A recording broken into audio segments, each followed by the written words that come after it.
Hello, listeners of Sleep Theories. Before we dive into tonight's story, I hope you're having a wonderful day wherever you are in the world, whether it's morning coffee in New York, afternoon tea in London, or late night contemplation in Tokyo. Thank you for joining us. If you haven't already, please subscribe to Sleep Theories for more stories that will keep you awake long after you should be sleeping. Now, settle in. What you're about to hear comes from a classified journal discovered in 1996, 3 years after its author's mysterious death. The journal belonged to Lieutenant Commander Mason Hale, US Navy intelligence officer. What follows is his first-hand account of Operation Highjump and the truth they tried to bury beneath the ice. US Navy Intelligence Division. Classification: Eyes Only. Destroyed. Date range: August 1946 to March 1947. Entry 1, August 15th, 1946. USS Pine Island, Norfolk Naval Base. My name is Lieutenant Commander Mason Hale, and if you're reading this, then I'm likely dead and someone has found what I was never supposed to write down. I'm documenting this because the truth has a way of surfacing, even when buried under miles of ice and decades of silence. 3 days ago, I received orders that would change everything I thought I knew about our world. I was to report immediately to Admiral Richard Byrd for a classified briefing regarding Operation Highjump, what the papers are calling the largest Antarctic expedition in history. 13 ships, 4,700 personnel, aircraft carriers, and enough firepower to invade a small country. For a research mission, it seemed remarkably well armed. The briefing room was cold, sterile, and filled with men whose faces I didn't recognise, but whose bearing screamed intelligence community. Admiral Byrd stood at the head of the table, his weathered face grave as he spread aerial photographs across the polished surface. "Gentlemen," Byrd began, his voice carrying the weight of unspoken knowledge, "what I'm about to tell you does not leave this room. Officially, Operation Highjump is a training exercise designed to test personnel and equipment in extreme cold weather conditions. Unofficially, ... He paused, studying each of us in turn. "We're going to Antarctica to determine if we're alone down there." The photographs showed vast expanses of white, but there were anomalies, dark spots that didn't match the terrain, geometric patterns that looked almost artificial. One image showed what appeared to be a metallic object partially buried in snow, its surface reflecting sunlight in a way that seemed wrong, unnatural. These were taken during reconnaissance flights in late 1945, Byrd continued. The Brazilian Navy reported similar sightings off their Antarctic claims, disc-shaped objects moving at impossible speeds, emerging from and disappearing into the ice. We also have reports of unusual magnetic readings and radio interference in specific grid coordinates. A colonel I didn't recognise leaned forward. "Sir, are we talking about the Germans? Everyone knows they had interests in that region." Byrd's expression darkened. "That's what we need to find out. What we do know is that in 1939, Nazi Germany launched an expedition to Queen Maud Land and claimed a territory they called Neuschwabenland. They dropped thousands of metal markers with swastikas marking their claim. The expedition lasted months longer than necessary for simple territorial marking." He pulled out another photograph, this one showing a massive ice formation, with what looked like an entrance carved into its face. This was photographed 6 months ago. Notice the regularity of the opening. Nature doesn't carve perfect rectangles into glaciers, gentlemen. I felt a chill that had nothing to do with the air conditioning. "Admiral, what exactly are we expecting to encounter down there?" Byrd locked eyes with me, and I saw something I'd never seen in a superior officer before. Uncertainty mixed with fear. We weren't going down there to explore, Commander Hale. We were going to see who was already there. Entry 2, September 3rd, 1946. At sea, South Atlantic. The journey south has been uneventful, but the tension among the crew is palpable. Word travels fast on a ship, and despite the classification levels, rumours spread like wildfire. The men know this isn't a standard research mission. You don't bring destroyers and aircraft carriers to study penguin migration patterns. I've been assigned to the intelligence unit aboard the Pine Island, working directly under Admiral Byrd's command. My job is to analyse any findings, compile reports, and maintain communication with Washington. What they didn't tell me is that I'd also be documenting evidence of what might be the most significant discovery in human history, or the most dangerous cover-up. Last night, I had a private conversation with Admiral Byrd on deck. The Southern Cross was brilliant overhead, and the sea was unusually calm. He seemed different away from the briefing rooms and official protocols, more human, more vulnerable. "Commander," he said, lighting his pipe against the wind, "I've been to both poles. I've seen things that don't make it into the official reports. Strange lights in the sky, radio signals from coordinates that should be empty ice, magnetic anomalies that our equipment can't explain." He took a long draw from his pipe. "But this is different. This time, we have evidence." "Evidence of what, sir?" He was quiet for a long moment, staring out at the dark water. 20 years ago, I would have said Germans, secret bases, advanced technology they developed during the war. But the war's been over for a year, and the activity has increased, not decreased. Whatever's down there, it's not abandoned Nazi facilities. Then what? "I don't know, Commander, but I have a feeling we're about to find out." He turned to face me, and in the moonlight his eyes looked haunted. "Keep detailed records of everything we encounter. Everything. Promise me that." I promised, not knowing then how heavy that promise would become. Entry 3, October 12th, 1946. Little America 4, Base, Ross Ice Shelf. We've established our primary base on the Ross Ice Shelf using Admiral Byrd's previous expedition site as a foundation. The scale of this operation is staggering. We have enough supplies and personnel to sustain operations for 8 months, yet we're supposedly here for only 4. The official timeline doesn't match the resources deployed. Strange incidents have begun almost immediately. 2 days after establishing base camp, our radio operators picked up transmissions on frequencies that shouldn't exist. Highly sophisticated encrypted communications using technology more advanced than anything in our arsenal. The signals originate from grid coordinates deep within Queen Maud Land, the area the Germans claimed as Neuschwabenland. Lieutenant Peterson, our chief radio operator, brought me the recordings yesterday. His face was pale, his hands shaking slightly as he handed me the transcripts. "Sir, I've been doing radio work for 15 years. I've never heard encryption like this. It's not just coded, it's using a completely different transmission methodology. And sir, some of it's in German, but not standard German. It's using technical terminology I've never encountered." I listened to the recordings. Most were indecipherable, but occasionally words broke through clearly. One word appeared repeatedly. Base 211. According to our intelligence files, there were rumours during the war that Germany had established a secret base in Antarctica, designated as Base 211. But it was dismissed as propaganda. Apparently we were wrong. Admiral Byrd ordered increased aerial reconnaissance over Queen Maud Land. What our pilots reported back changed everything. Entry 4, October 18th, 1946. Emergency Intelligence Brief. At 0800 hours, Lieutenant Commander Johnson returned from a routine reconnaissance flight over Queen Maud Land with a report that sent shockwaves through our command structure.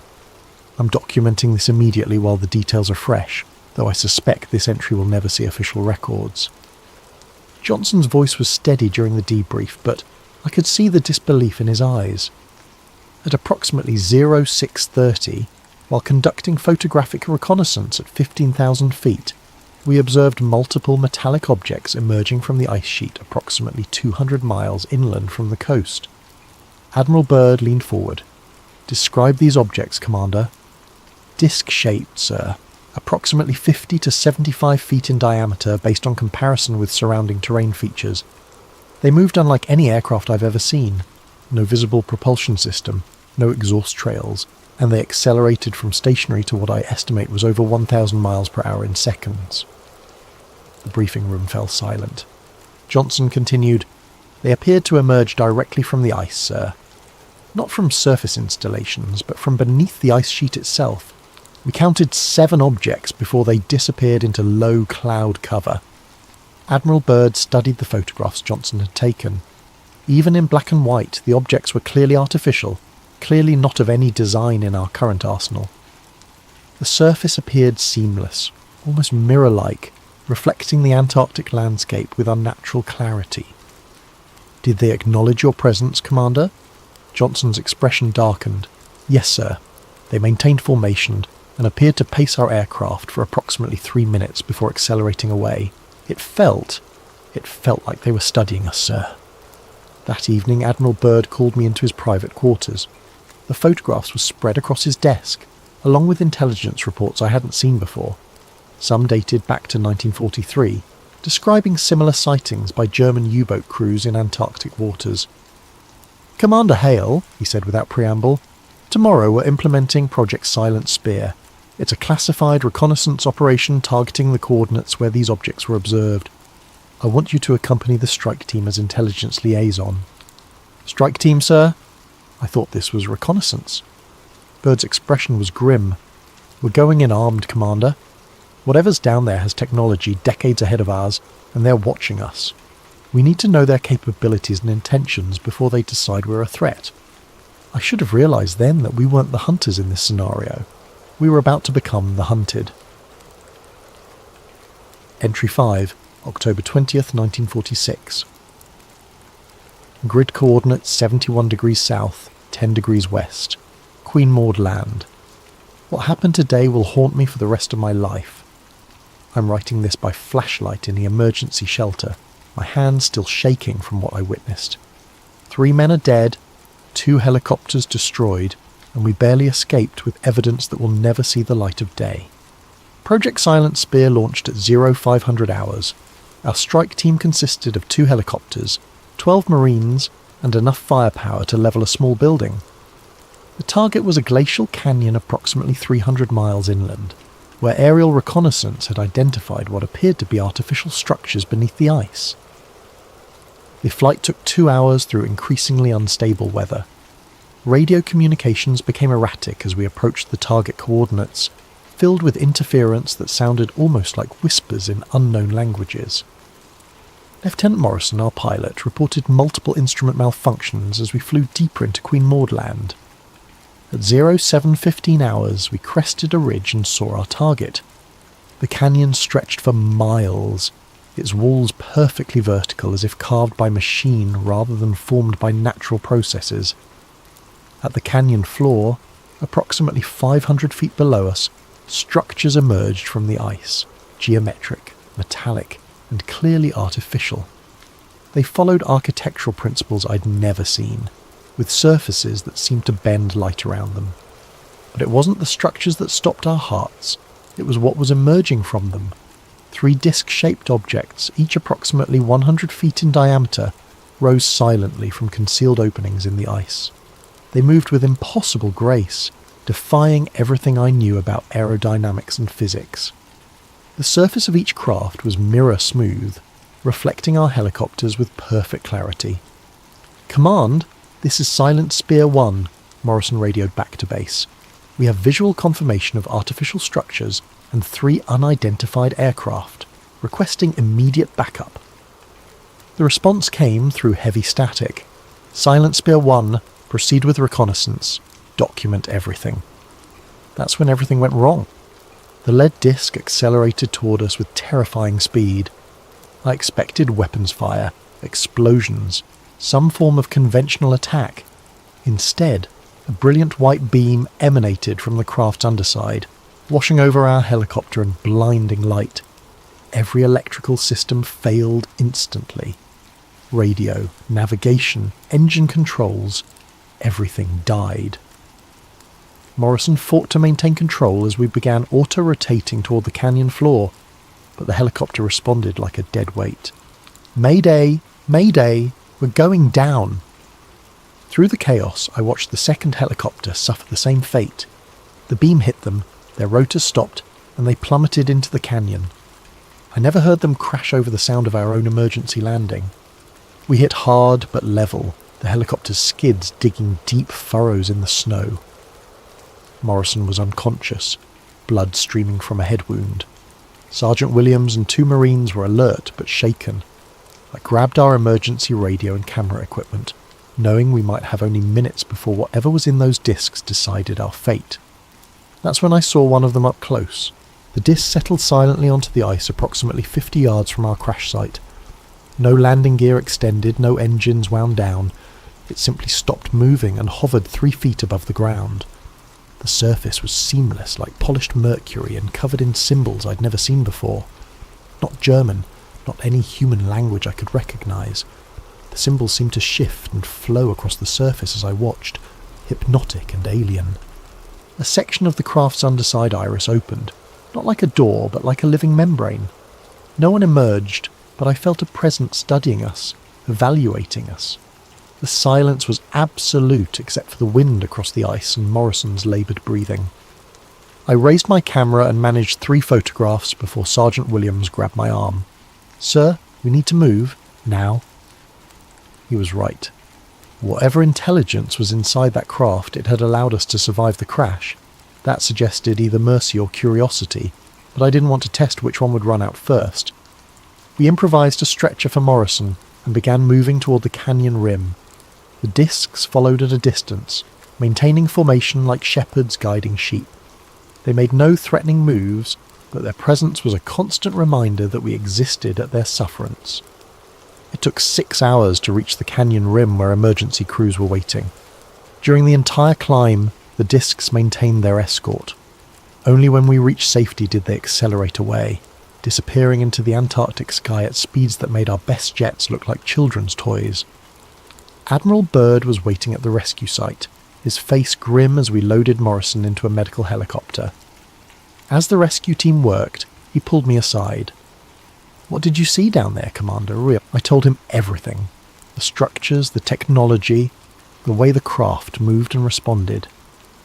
When I finished, he was quiet for a long moment. "Did they communicate with you? Any attempt at contact?" "No, sir, but..." I hesitated, unsure how to express what I'd felt. "They weren't hostile, Admiral. They could have killed us easily, but they didn't. It felt more like a warning." Byrd nodded slowly. "A warning? Yes, I think you're right." He looked back toward the canyon, now hidden by distance and weather. "The question is, what are they warning us about?" Entry 6, October 25th, 1946. USS Pine Island Emergency Conference. The past 5 days have been a whirlwind of classified briefings, encrypted communications with Washington, and increasingly desperate attempts to understand what we've encountered. The photographs I took in the canyon have been analysed by our best intelligence officers, and their conclusions are both fascinating and terrifying. The symbols on the craft's surface don't match any known human language or writing system. Linguistic analysis suggests they're not decorative but functional, possibly some form of advanced interface or communication system. The metallic composition appears to be an alloy unknown to our current metallurgy, with properties that shouldn't exist according to our understanding of material science. More disturbing are the intelligence reports that have been flooding in since our encounter. Similar sightings have been reported by naval vessels throughout the Southern Ocean. A destroyer reported contact with a high-speed object that paced them for 30 minutes before disappearing beneath the ice. A submarine crew described sonar contacts moving at speeds impossible for any known underwater vessel. But the most significant development came yesterday when Admiral Byrd received a direct communication from Washington. I wasn't present for the initial briefing, but Byrd's demeanour afterward told me everything I needed to know. We were no longer conducting reconnaissance. We were being recalled. "Commander Hale," Byrd said, calling me into his quarters last night, "I need you to understand something. What we've discovered here will never become public knowledge. The implications are too significant, the potential for panic too great. Sir, with respect, don't the American people have a right to know?" Byrd's laugh was bitter. "Commander, 3 days ago, I received a communication that wasn't sent through any of our normal channels. It appeared on my desk, written in perfect English, with details about our mission that only a handful of people should know." He handed me a single sheet of paper. The message was brief but chilling. "Admiral Byrd, your presence in our territory has been noted. We have no desire for conflict, but continued intrusion will be interpreted as hostile intent. You have 72 hours to withdraw your forces beyond 60 degrees south latitude. This is not a negotiation. The paper felt strange in my hands, not quite like any material I'd handled before, and the text seemed to shimmer slightly in the lamplight. "Who sent this?" I asked, though I suspected I already knew. "The same intelligence that's been watching us since we arrived. The same intelligence that could have destroyed our helicopters, but chose instead to disable them. They're giving us a chance to leave, Commander. The question is whether we're smart enough to take it." Entry 7, November 2nd, 1946. Final operations meeting. Today, Admiral Byrd made the decision that would define the rest of his career and haunt him until his death. Operation Highjump was being terminated, effective immediately. All personnel would be evacuated within 48 hours, all equipment beyond basic necessities abandoned, and all records of our encounters classified at the highest levels. The official reason given to the press would be unexpected weather conditions and equipment failures. The truth would be buried so deep that even most of the personnel involved would never know what they had really encountered. In our final intelligence briefing, Byrd addressed the core team, 15 men who had seen enough to understand that we weren't alone in the universe, and that we were woefully unprepared for the implications of that reality. "Gentlemen," Byrd began, his voice carrying the weight of defeat, "what we've encountered in Antarctica represents a paradigm shift in human understanding. We have made contact with an intelligence possessing technology decades, possibly centuries ahead of our own. They have demonstrated both their superiority and their restraint." He paused, studying each of us in turn. "We were warned, not just to leave, but never to return. That warning came with an implicit threat that I have no doubt they possess the capability to carry out." Lieutenant Colonel Henderson, who had been sceptical throughout the entire operation, finally spoke up. "Admiral, are we really going to let them dictate terms to the United States Navy?" Byrd's expression was grim. "Colonel, in the past month, we've lost 2 helicopters, 3 men, and a submarine that hasn't been heard from since it went under the ice near their territory. Every encounter has demonstrated that they could destroy our entire task force without significant effort. We're not retreating because we're cowards. We're retreating because we're outgunned." The room fell silent. The reality of our situation was undeniable, but accepting it went against everything we'd been trained to believe about American military superiority. "Sir," I asked, what happens now? Do we just pretend none of this happened?" Byrd walked to the window, staring out at the Antarctic landscape that had changed everything we thought we knew about our world. "Commander, I'm going to tell you something that must never appear in any official record. Before we leave, I'm going to attempt direct communication with their leadership. I need to understand their intentions, their capabilities, and most importantly, their plans for future contact with humanity. Is that wise, sir? Probably not, but it's necessary." He turned back to face us. "Whatever's down there has been watching us for longer than we realise. They've demonstrated restraint so far, but that could change if they perceive us as a growing threat. I need to know if coexistence is possible, or if we're looking at an inevitable conflict." None of us spoke. The implications were too vast, too terrifying to process easily. "One more thing," Byrd continued. "Each of you will be required to sign documents stating that you will never discuss what you've seen here. Your families will be told you participated in routine cold weather training exercises. Your service records will reflect nothing unusual about this deployment." He pulled out a stack of papers from his desk. "I know this goes against your principles. It goes against mine too. But the alternative is panic on a scale that could destabilize society itself. How do you tell the world that we've discovered an advanced civilization living beneath the ice, with technology that makes our most advanced weapons look like stone tools?" We signed the documents. What choice did we have? Entry 8, November the 5th, 1946. Personal log, final entry. Today, Admiral Byrd made contact. I wasn't supposed to be present for the communication attempt, but Byrd requested me as a witness. We travelled by helicopter to coordinates that had been transmitted to us through the same mysterious channel as the previous warning. The location was a flat expanse of ice approximately 50 miles from our base, marked only by a perfect circle of disturbed snow. We landed at the circle's edge and waited.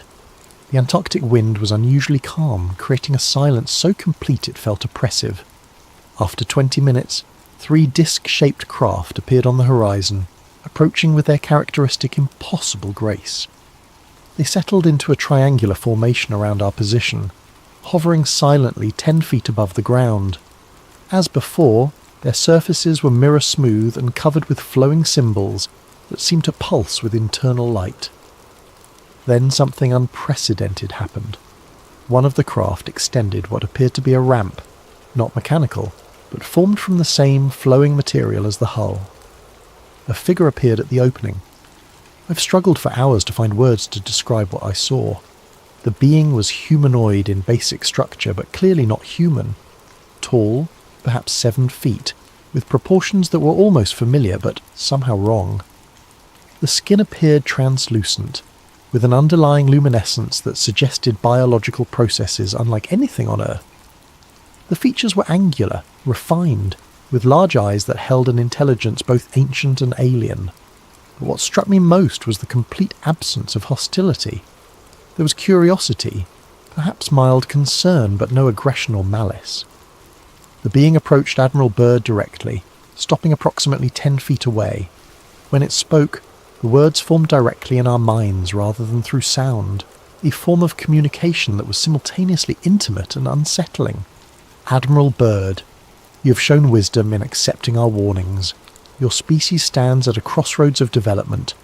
The choices made in the coming decades will determine whether contact becomes beneficial or necessary for your survival.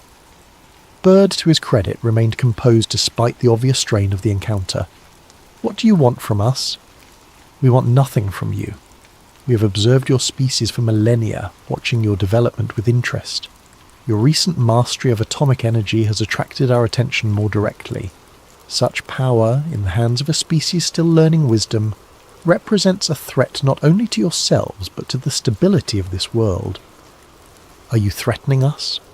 We are informing you. Your activities in this region will cease immediately. The knowledge you have gained here will remain contained. In return, we will continue our policy of non-interference in your affairs, for now. The implications were staggering. They had been watching us for thousands of years, and our recent technological advancement had forced them to take a more active role in monitoring our activities. What happens if we refuse? Byrd asked. The being's expression didn't change, but the air around us seemed to grow colder. Your species is young, Admiral. You have not yet learned that there are consequences to actions, boundaries that must not be crossed.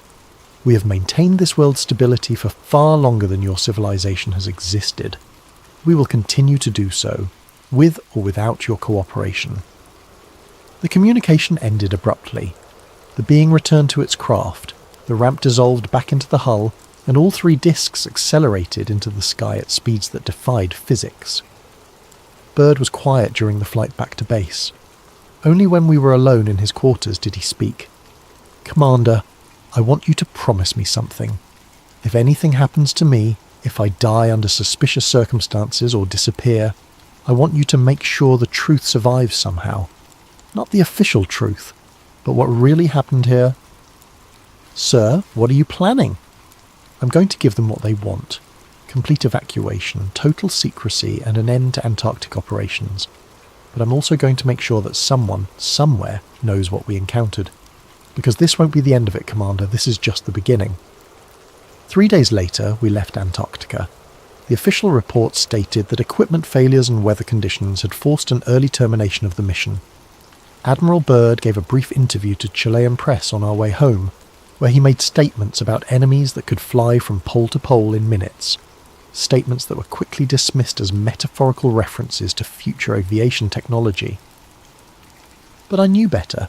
He was trying to warn the world, in the only way he could, about what was waiting beneath the ice. Final entry, Mason Hale, I'm dying. Cancer, doctors say.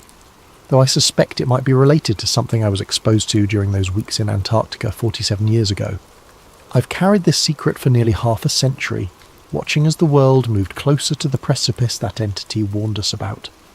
Admiral Byrd died in 1957, and with him went the last official connection to what we discovered. He never spoke publicly about the encounter, but he also never returned to Antarctica despite numerous opportunities. He knew, as I know, that some doors should remain closed.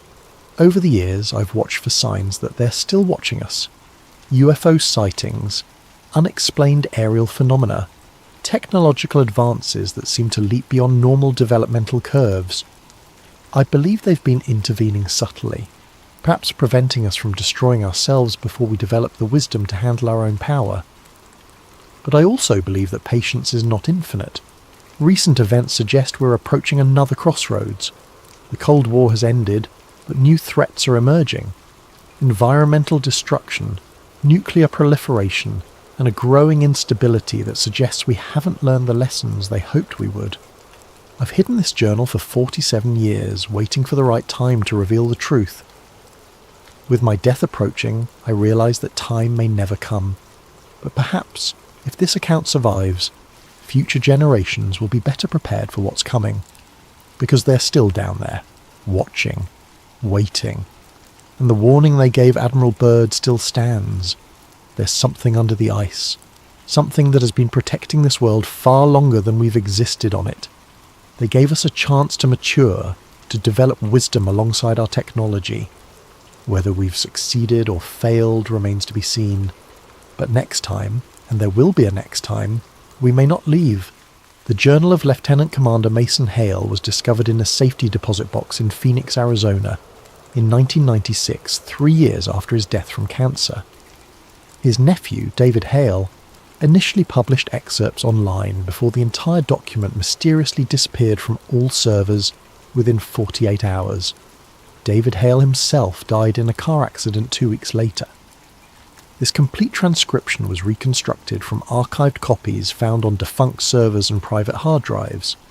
The authenticity has never been verified, and the US Navy maintains that Operation Highjump was a routine training and research mission that concluded successfully within normal parameters.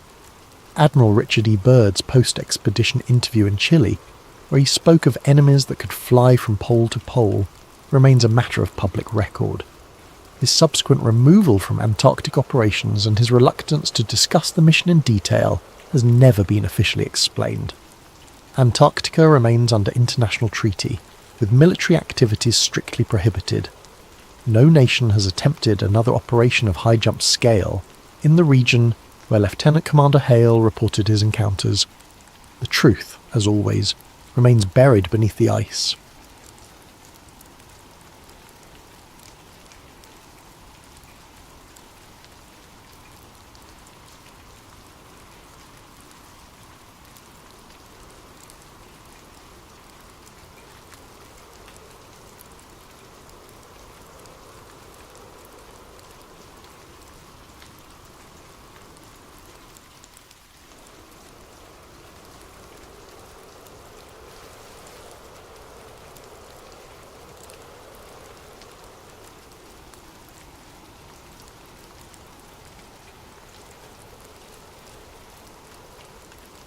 Tonight, I'll be your guide on a journey into one of the coldest and most enduring mysteries of the Cold War era. I want you to picture this. It's a winter night deep in the Ural Mountains, 1959. A group of young adventurers huddles in a tent on the snowy slope of a peak ominously called Dead Mountain.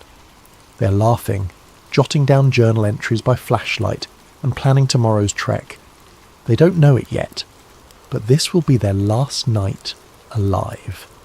This is the true story of the Dyatlov Pass incident, a mystery that has haunted investigators for decades. My name is James, and I've spent weeks poring over old case files, diaries, and witness reports about what happened to those 9 hikers in 1959. The more I dig, the more the Dyatlov Pass incident feels like a nightmare straddling the line between fact and fiction. So, let's delve into it together step by step as if we're investigators unravelling a case file. The story begins in late January 1959. 10 experienced ski hikers from the Ural Polytechnical Institute set out on an expedition to reach a mountain called a Torten in the northern Urals. They were all in their early 20s, 7 men and 2 women, except for one older instructor, and were led by a 23-year-old radio engineering student named Igor Dyatlov. On January 23, 1959, the Dyatlov group received their route book and left the city of Sverdlovsk, today's Yekaterinburg, by train. You can imagine them on that train, excited, full of youthful bravado, maybe singing along to a mandolin one of them brought for the journey. After 2 days on trains, the party reached Ivdel, a remote town at the edge of the northern Ural Mountains, which also housed a Soviet Gulag camp for criminals. From Ivdel, they travelled by bus and then hitched a ride in the back of a woodcutter's truck to a settlement called Vizhai, the last inhabited village to the north. The locals in Vizhai must have looked at these university students with a mix of admiration and concern. The route they planned to traverse was rated Category 3, the most difficult, and they were attempting it in February, the cruelest time of year. On January 27th, the Dyatlov group left Vizhai and began their trek into the wilderness. One member, Yuri Yudin, had been struggling with health issues. He had rheumatism and a congenital defect that caused knee pain. By January 28th, Yudin's joint pain became too severe. Reluctantly, he turned back toward Vizhai, unable to continue. He had no idea that by saving himself, he was sealing his fate as the expedition's sole survivor. Yuri Yudin would never see his friends alive again. The remaining 9 hikers pressed on into the wild, unaware of the fate that awaited them. Through diaries and photographs recovered later, investigators have pieced together their route. By January 31st, the group had reached the edge of a highland area and cached surplus food and equipment in a wooded valley to be used for the return trip. They joked around, took photos, and even made a little mock newspaper they titled the Evening Autoton, in which one entry humorously proclaimed, "From now on, we know that the snowmen exist," likely a tongue-in-cheek reference to local Yeti legends. Despite the exhaustion and cold, their spirits were high. On February 1st, the team started to move through a mountain pass, later named Dyatlov Pass after this incident, with the plan to camp on the other side that night. But the weather turned on them. A howling snowstorm and blinding wind caused Dyatlov's team to lose their direction on the barren slopes. Instead of crossing the pass into the shelter of the valley beyond, they had veered west, finding themselves on the flank of a mountain called Kholat Shakal, which in the local Mansi language means dead mountain. By the time they realised their mistake, it was late in the day, and visibility was near zero from the blowing snow. Rather than descend 1.5 kilometres down into the forest for cover, Igor Dyatlov decided to pitch their tent right there on the mountainside in the open. Perhaps he didn't want to lose the altitude they'd gained, or perhaps he wanted to prove they could handle camping on an exposed slope in a blizzard. The 9 of them set up their large tent on the bare snow, chopping into the slope for a flat spot. It was a decision that would be heavily scrutinised later. That evening of February 1st, 1959 must have been brutal. Temperatures were around -20 degrees Celsius, and winds roared over the pass. Still, inside the tent, the group was relatively secure. They had a warm dinner. Later forensic analysis of their stomach contents showed they ate around 6 to 7 p.m. In one of the last photos recovered from their cameras, they are seen joking and smiling as they set up camp in the twilight on February 1st. Despite the extreme cold and howling wind outside, they seemed in good spirits, jotting down journal entries and chatting as they settled in for the night. They could not have imagined the terror that was coming. Something happened in the dark early hours of February 2nd that changed everything. We don't have eyewitnesses to describe it. All we have is the evidence left behind, and that evidence reads like the opening scene of a horror film. Sometime after midnight, the tent was suddenly slashed open from the inside.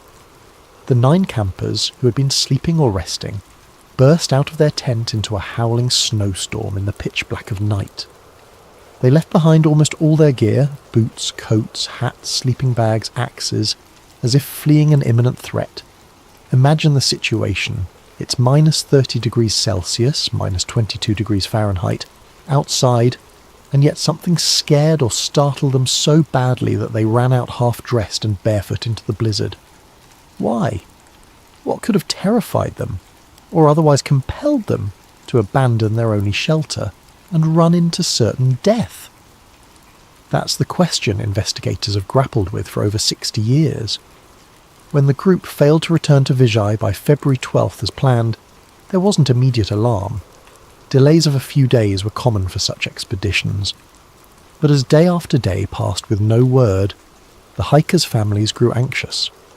By February 20th, the relatives demanded a search and rescue operation. The Ural Polytechnic Institute sent student volunteers to scour the route, and soon the Soviet army and local militia police joined in, with planes and helicopters dispatched to aid the search. Rescuers faced brutal weather themselves, traversing deep snow and scanning miles of desolate terrain. Among the searchers was a student named Mikhail Sharavin, who on February 26th would make a chilling discovery. On February 26th, 1959, Sharavin's search team was moving along the slopes of Kolatchakal when he spotted something odd sticking out of the snow. As they got closer, they realised it was a corner of the missing group's tent, collapsed and half buried in the snow. Sharavin used an ice pick to hack open the tent's entrance, which was blocked with snow. The sight inside the tent baffled him. The tent's canvas had been slashed open from the inside with a knife, and although it was damaged and partially snow-filled, almost all the hikers' belongings were still neatly arranged inside. He found blankets and coats laid out, a row of boots, axes and flashlights set to the sides, a map and official papers, a little pile of money and even a flask of alcohol. In one corner was a plate with slices of sayalo, pork fat, as if someone had been in the middle of fixing a snack. It was like a snapshot frozen in time. The tent felt orderly, not like it had been ripped apart by an external force. Sharavin later said it was as if the campers had been interrupted in the middle of dinner, then fled in a rush.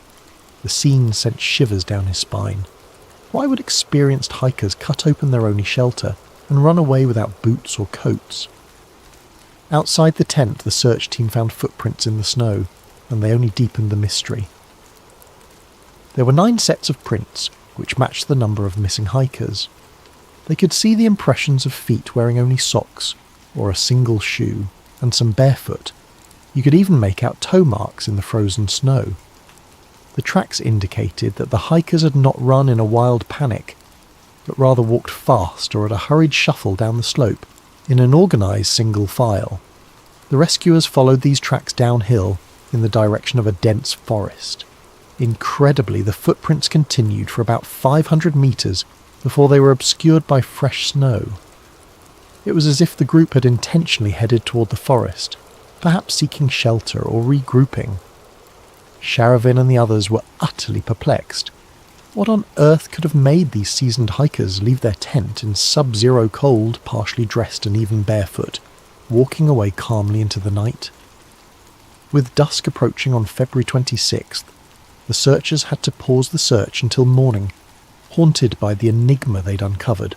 The next day, the search parties fanned out from the tent down toward the forest. At the forest's edge, under a large Siberian cedar tree, Sharavin and his comrades found the charred remains of a small fire. Near that fire lay the first 2 bodies. What they saw defied explanation. Yuri Doroshenko and Yuri Krivonishenko, were found side by side in the snow, shoeless and dressed only in their underwear. The branches on the cedar above them were broken up to 5 meters high, as if someone had climbed up into the tree. Indeed, bits of skin and torn clothing were found on the bark. It looked like one of them had frantically clambered up the cedar, either to get a better view of the area, perhaps trying to spot the tent in the dark, or to escape something. Krivonishenko's corpse had burns on parts of his body, and in a grim detail he had a piece of flesh missing from his right hand. It turned out he had bitten off a chunk of his own knuckle, possibly in an attempt to stay conscious or stifle a scream while dying of cold. Both men's hands and feet were deep reddish-brown, a sign of frostbite, and maybe the last attempt to warm their limbs by the fire. The tree's branches had been stripped for kindling, but the fire they managed to build was small and had burned out by the time they died. The image of these 2 friends huddled by a dead fire, slowly freezing to death in their underwear under a sky of endless black, is something I can't easily shake off. About 300 meters away from the cedar tree, toward the tent, the searchers found the body of Igor Dyatlov. He was lying face up in the snow, head oriented toward the tent up the slope, as if he had been trying to crawl back that way. Dyatlov was better dressed than the two under the tree.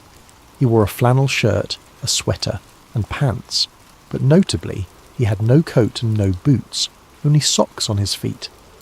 One arm was frozen upright, reaching toward the sky, clutching a small birch branch. His other hand was pressed to his chest. People who saw his body remarked that he appeared to be protecting something in his jacket or close to his heart. Perhaps a photograph or his notebook, though nothing of note was found on his chest. His face, when they cleared the snow, was strangely calm, eyes open. Not far from Dyatlov, searchers found Zinaida Zina Kolmogorova, a 22-year-old female student in the group. Zina was better dressed than Igor. She had on 2 sweaters and 2 pants, but she too lacked boots, wearing only socks. Her body was turned toward the tent and her arms were extended forward, bent at the elbows, as if she had been crawling uphill on her stomach, desperately trying to get back to the tent before the cold overtook her. On Zina's right side, the searchers noted a long, bright red bruise running along her torso, resembling a blunt force injury from a baton or the butt of a rifle. It was an odd injury to see, given that she had no other major external wounds. It took a few more days until March 5th to find Rustem Slobodin, the last of these first 5 bodies. Slobodin, 23, was discovered face down in the snow about 480 metres from the cedar, roughly halfway back toward the tent. He was dressed more warmly than the others. He had a long-sleeve undershirt, a sweater, 2 pairs of pants, 4 pairs of socks, and 1 felt-lined boot on his right foot, but his head was bare and his left foot was only in a sock. In his right hand, Slobodin clenched a small pocket knife, closed. An autopsy would later reveal that Slobodin had a fracture in his skull, about 7 inches long, consistent with a blunt impact. However, this crack in his skull was not deemed a fatal wound. The medical examiner thought Rustem could have sustained it during a fall and continued moving for at least an hour afterward. Like Dyatlov, Kolmogorova, Doroshenko and Krivonishenko, Rustem Slobodin ultimately died of hypothermia. In fact, the first 5 bodies found all had no life-threatening external injuries. They had perished from the unforgiving cold. Slobodin's watch was found shattered and stopped at 8:45, though it's unclear if that was 8:45 a.m. or p.m, or even 8:45 on a different date. It was as if time itself froze at that moment. Now imagine being Yuri Yudin, the one who had turned back, called in to identify the bodies of your friends. One by one, the first 5 corpses were airlifted to the morgue in Ivdel for autopsy and identification. Yudin, with a heavy heart, confirmed their identities. But 4 members of the Dyatlov party were still missing. Weeks passed with no sign of them. The winter snows began to melt under the early spring sun. It wasn't until May, nearly 3 months later, that nature revealed the remaining victims, turning the mystery into something even more haunting. On May 4th, a Mansi tribesman named Kurin and his dog were assisting the search, when the dog picked up a scent near a rocky ravine further into the woods from the cedar tree. About 75 metres beyond the cedar and 1,500 metres from the tent, in a snow-filled ravine, searchers discovered a few torn pieces of clothing on a branch. Digging down, they uncovered the final 4 bodies buried under nearly 4 metres of snow. These were Lyudmila, Luda Dubinina, Semyon, Alexander, Zolotaryov, Nikolai Thibault-Brignol, and Alexander Kolovatov. They were lying about 75 metres further into the forest from the cedar, at the bottom of that ravine. Notably, 3 of the 4 were better dressed than the others, and it appeared they had taken clothes from those who died earlier. Dubinina, for example, was found wearing Krivonishenko's torn and burned brown trousers, and her foot was wrapped in a piece of his wool sweater. Zolotaryov, the 38-year-old, was found wearing Dubinina's faux fur coat and hat. Kolovatov had put on a spare sweater and pants, likely from one of the others. This exchange of clothing suggests that when some members of the group died, the last survivors stripped the dead of usable clothing to keep themselves alive, a tragic but practical act of survival. But the condition of these 4 bodies deepened the mystery rather than solved it. Unlike the first 5, 3 of these 4 had fatal physical injuries that were utterly horrifying. Nikolai Thibault-Brignol had suffered a massive skull fracture. His skull was literally crushed, the fracture measuring about 8 inches. Lyudmila Dubinina and Semyon Zolotaryov both had their chests caved in, with multiple ribs broken on each side. Dubinina had 10 ribs fractured, and Zolotaryov had 5 ribs fractured. A forensic doctor who examined the bodies said that the force required to produce such injuries would have been extremely high, comparable to that of a car crash. In other words, something had delivered an immense pressure or impact to their bodies. Strangely, none of these 3 had any external wounds or bruises corresponding to the lethal internal damage. It was as if they'd been hit by a shockwave or squeezed by a tremendous force without breaking the skin. The 4th person in the ravine, Alexander Kolevatov, had a less clear cause of death. He had a broken nose, an open wound behind his ear, and a deformed neck, but his injuries were not as catastrophic as the others. It's believed Kolevatov also died of hypothermia, possibly after sustaining some trauma. And then there were the gruesome details that truly made this case infamous. All 4 of these people in the ravine had some form of soft tissue damage to the head and face that wasn't seen in the others. Lyudmila Dubinina was missing her tongue, her eyes, part of her lips, and even a bit of her skull bone.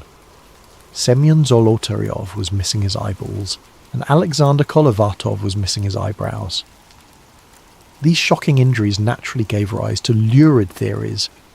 Was the group attacked by someone or something that ripped out tongues and eyes? However, the medical experts had a more mundane explanation. The 4 in the ravine were found in a stream bed. During the 3 months before they were found, water and scavenging animals likely caused the soft tissue of their faces to decompose or be eaten away. In Dubinina's case, the autopsy noted that her stomach contained about 100 grams of coagulated blood, suggesting her heart was still beating when her tongue was removed, meaning the tongue likely decomposed or was scavenged very soon after her death. As horrifying as these injuries sound, investigators believe they were post-mortem effects, not violence inflicted while alive. Still, when these details became public, they fueled wild speculation about murderous attackers or supernatural evil.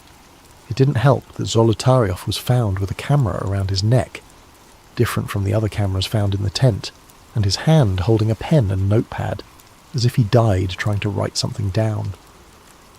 Unfortunately, whatever he intended to note was never written. The pad was blank. The investigators in 1959 were at a loss to come up with a satisfying explanation for all this. A criminal inquest began as a matter of procedure, since several of the deaths involved injuries. They first suspected that the native Malatsi people, reindeer herders of the region, might have attacked the campers for trespassing on sacred land. But that theory was quickly dispelled.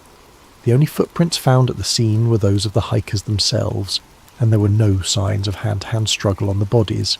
In fact, the Mansi had helped in the search, and had no history of hostile encounters with hikers. Next, investigators considered an avalanche, but the pattern of the tent and the footprints suggested otherwise. We'll revisit that later. As for animal attack, no large animal tracks were found, and the violent injuries didn't have the telltale marks of claws or teeth. The Soviet authorities were left to conclude that no other humans were involved in the Dyatlov group's demise. One of the doctors famously commented that the force which killed Dubinina and Zolotaryov was more than any human could inflict. No human could be powerful enough to cause such damage. One piece of information emerged that added a strange Cold War twist. When the forensic analysts tested the hikers' clothing, they found unusual levels of radiation on some of the garments. Specifically, Dubinina's brown sweater and Krivonishenko's wool pants were found to be radioactive. This discovery didn't make sense in a hiking context, and was not something the average person could detect. It was only found because one investigator had access to a Geiger counter. The presence of radiation fueled speculation that the Dyatlov party had encountered some secret weapon or radioactive fallout. However, a closer look provided a more ordinary explanation. Yuri Krivonishenko had previously worked at the Mazyak nuclear facility. and was involved in cleaning up a major nuclear accident in 1957, the Kishtim disaster. It's very possible his clothes were contaminated from that event and still carried traces of radiation. Likewise, Alexander Kolevatov had studied nuclear physics and worked at a secret institute in Moscow, which might explain contamination on some items. In short, the radiation might not have had anything to do with the incident. It could have been a red herring. Still, the fact that their skin reportedly had a deep tan, and some of their hair had turned grey when relatives saw the bodies, only intensified rumours of some nuclear or chemical exposure. Authorities claimed the skin tanning was a natural mummification effect from lying in the sun and cold for weeks, and that hair can turn colour from exposure or the embalming process. But to grieving families in 1959, radioactive clothes and orange skin sounded like the stuff of government cover-ups and sci-fi nightmares. By May 1959, the official investigation was drawing to a close without a concrete answer. The lead investigator, Lev Ivanov, was under pressure to wrap it up. In his final report, Ivanov wrote that the hikers died because of the effect of an unknown compelling force. It was a vague catch-all phrase, essentially admitting that they couldn't figure it out. No external culprits could be identified, and the case was therefore closed without any criminal charges. The files were stamped secret and filed away in a Soviet archive. The Dyatlov Pass area was also declared off-limits to other expeditions for the next 3 years, supposedly to prevent any more tragedies, though some see it as an attempt to keep curious eyes away. The inquest's official finding was that the group members died due to a compelling natural force, a phrase that raised more questions than it answered. Imagine the weight of that silence. 9 young lives lost, and their families were told they would never know exactly how or why. In the Soviet Union of 1959, that was that. Some of the parents and siblings sensed a cover-up. Zina Kolmogoreva's mother, for instance, and Igor Dyatlov's parents all received hushed warnings from officials. The families were explicitly told, "You will never know the truth, so stop asking questions." In those days, if the party or KGB told you to be quiet, you stayed quiet, out of fear.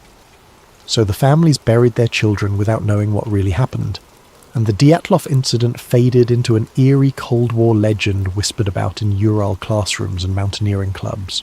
As for Yuri Yudin, the sole survivor who wasn't even there, he lived the rest of his life with survivor's guilt and a burning desire to find the truth.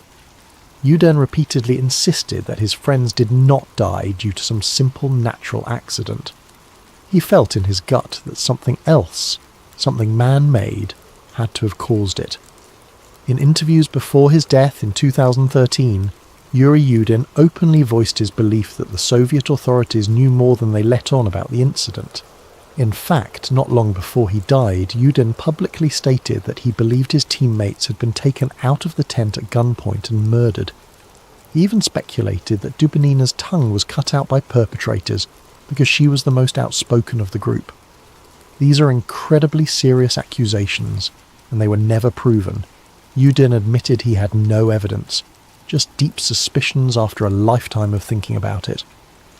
Whether Yudin was right or wrong, his perspective shows just how deeply the Dyatlov mystery can burrow into someone's soul. So, here we are decades later, with more questions than answers. I'm a modern-day investigator, combing through the remnants of old reports and new theories. As I piece together each bit of evidence, I feel that cold wind from Dead Mountain blowing through the decades. The Dyatlov Pass incident has become one of the world's most enduring mysteries, precisely because it sits at the crossroads of the explicable and the baffling. Over the years, numerous theories have been put forward to explain it, some grounded in scientific reasoning, others veering into the paranormal or conspiratorial. Let's examine these theories one by one, like branching investigative paths, and see where each leads. Keep in mind, any good explanation must account for all the odd details we've discussed: the torn tent, the state of undress, the bizarre injuries, the radiation, the reports of strange lights in the sky, the secrecy. It's a tall order, but let's walk these paths together. The first path is the one that the Russian authorities themselves eventually settled on: an avalanche. For many, this is the most straightforward explanation. Picture the scenario. The Dyatlov group is asleep in their tent on the slope, when suddenly a slab of heavy snow above them fractures and slides down onto the tent. The tent fabric begins to collapse and they hear the roar of snow. In a flash, the group panics. They believe a full avalanche is about to bury them. In seconds, they grab a knife, slash open the tent from the inside, because the entrance is blocked or hard to open under the weight of snow, and they flee into the night wearing whatever they had on at that moment. This theory gained significant traction, and in fact in 2019 to 2020 the Russian government reinvestigated Dyatlov Pass and concluded that a slab avalanche was the official cause of death. Later that year, a team of scientists published new computer simulations supporting the plausibility of an avalanche. In this case, the most appealing aspect of the avalanche theory is that the hiker's actions no longer seem irrational under this lens. If you believe an avalanche is about to crush you, doing whatever it takes to get out of the tent and moving to safer ground is exactly the right response. And indeed, everything the Dyatlov group did after leaving the tent can be seen as textbook survival behaviour once you assume an avalanche threat. The theory goes like this. A slab of snow, perhaps loosened by the wind or the heat from their stove earlier, slid and partially buried the tent, making loud cracks and rumbles. The experienced hikers immediately and calmly initiated an emergency evacuation. They cut their way out of the tent and headed for ground that would be safe from a larger avalanche, which in this case meant moving toward the tree line on the far side of the pass. They didn't take time to put on boots or grab equipment because every second mattered. In their minds, they had to get clear of the avalanche path. In just their socks and light clothes, they made it about a mile downslope to the forest. There they regrouped and tried to stay warm by building a fire. We saw evidence of that by the cedar. They also dug a snow cave as a shelter. The ravine where the last four were found had branches laid out on the floor,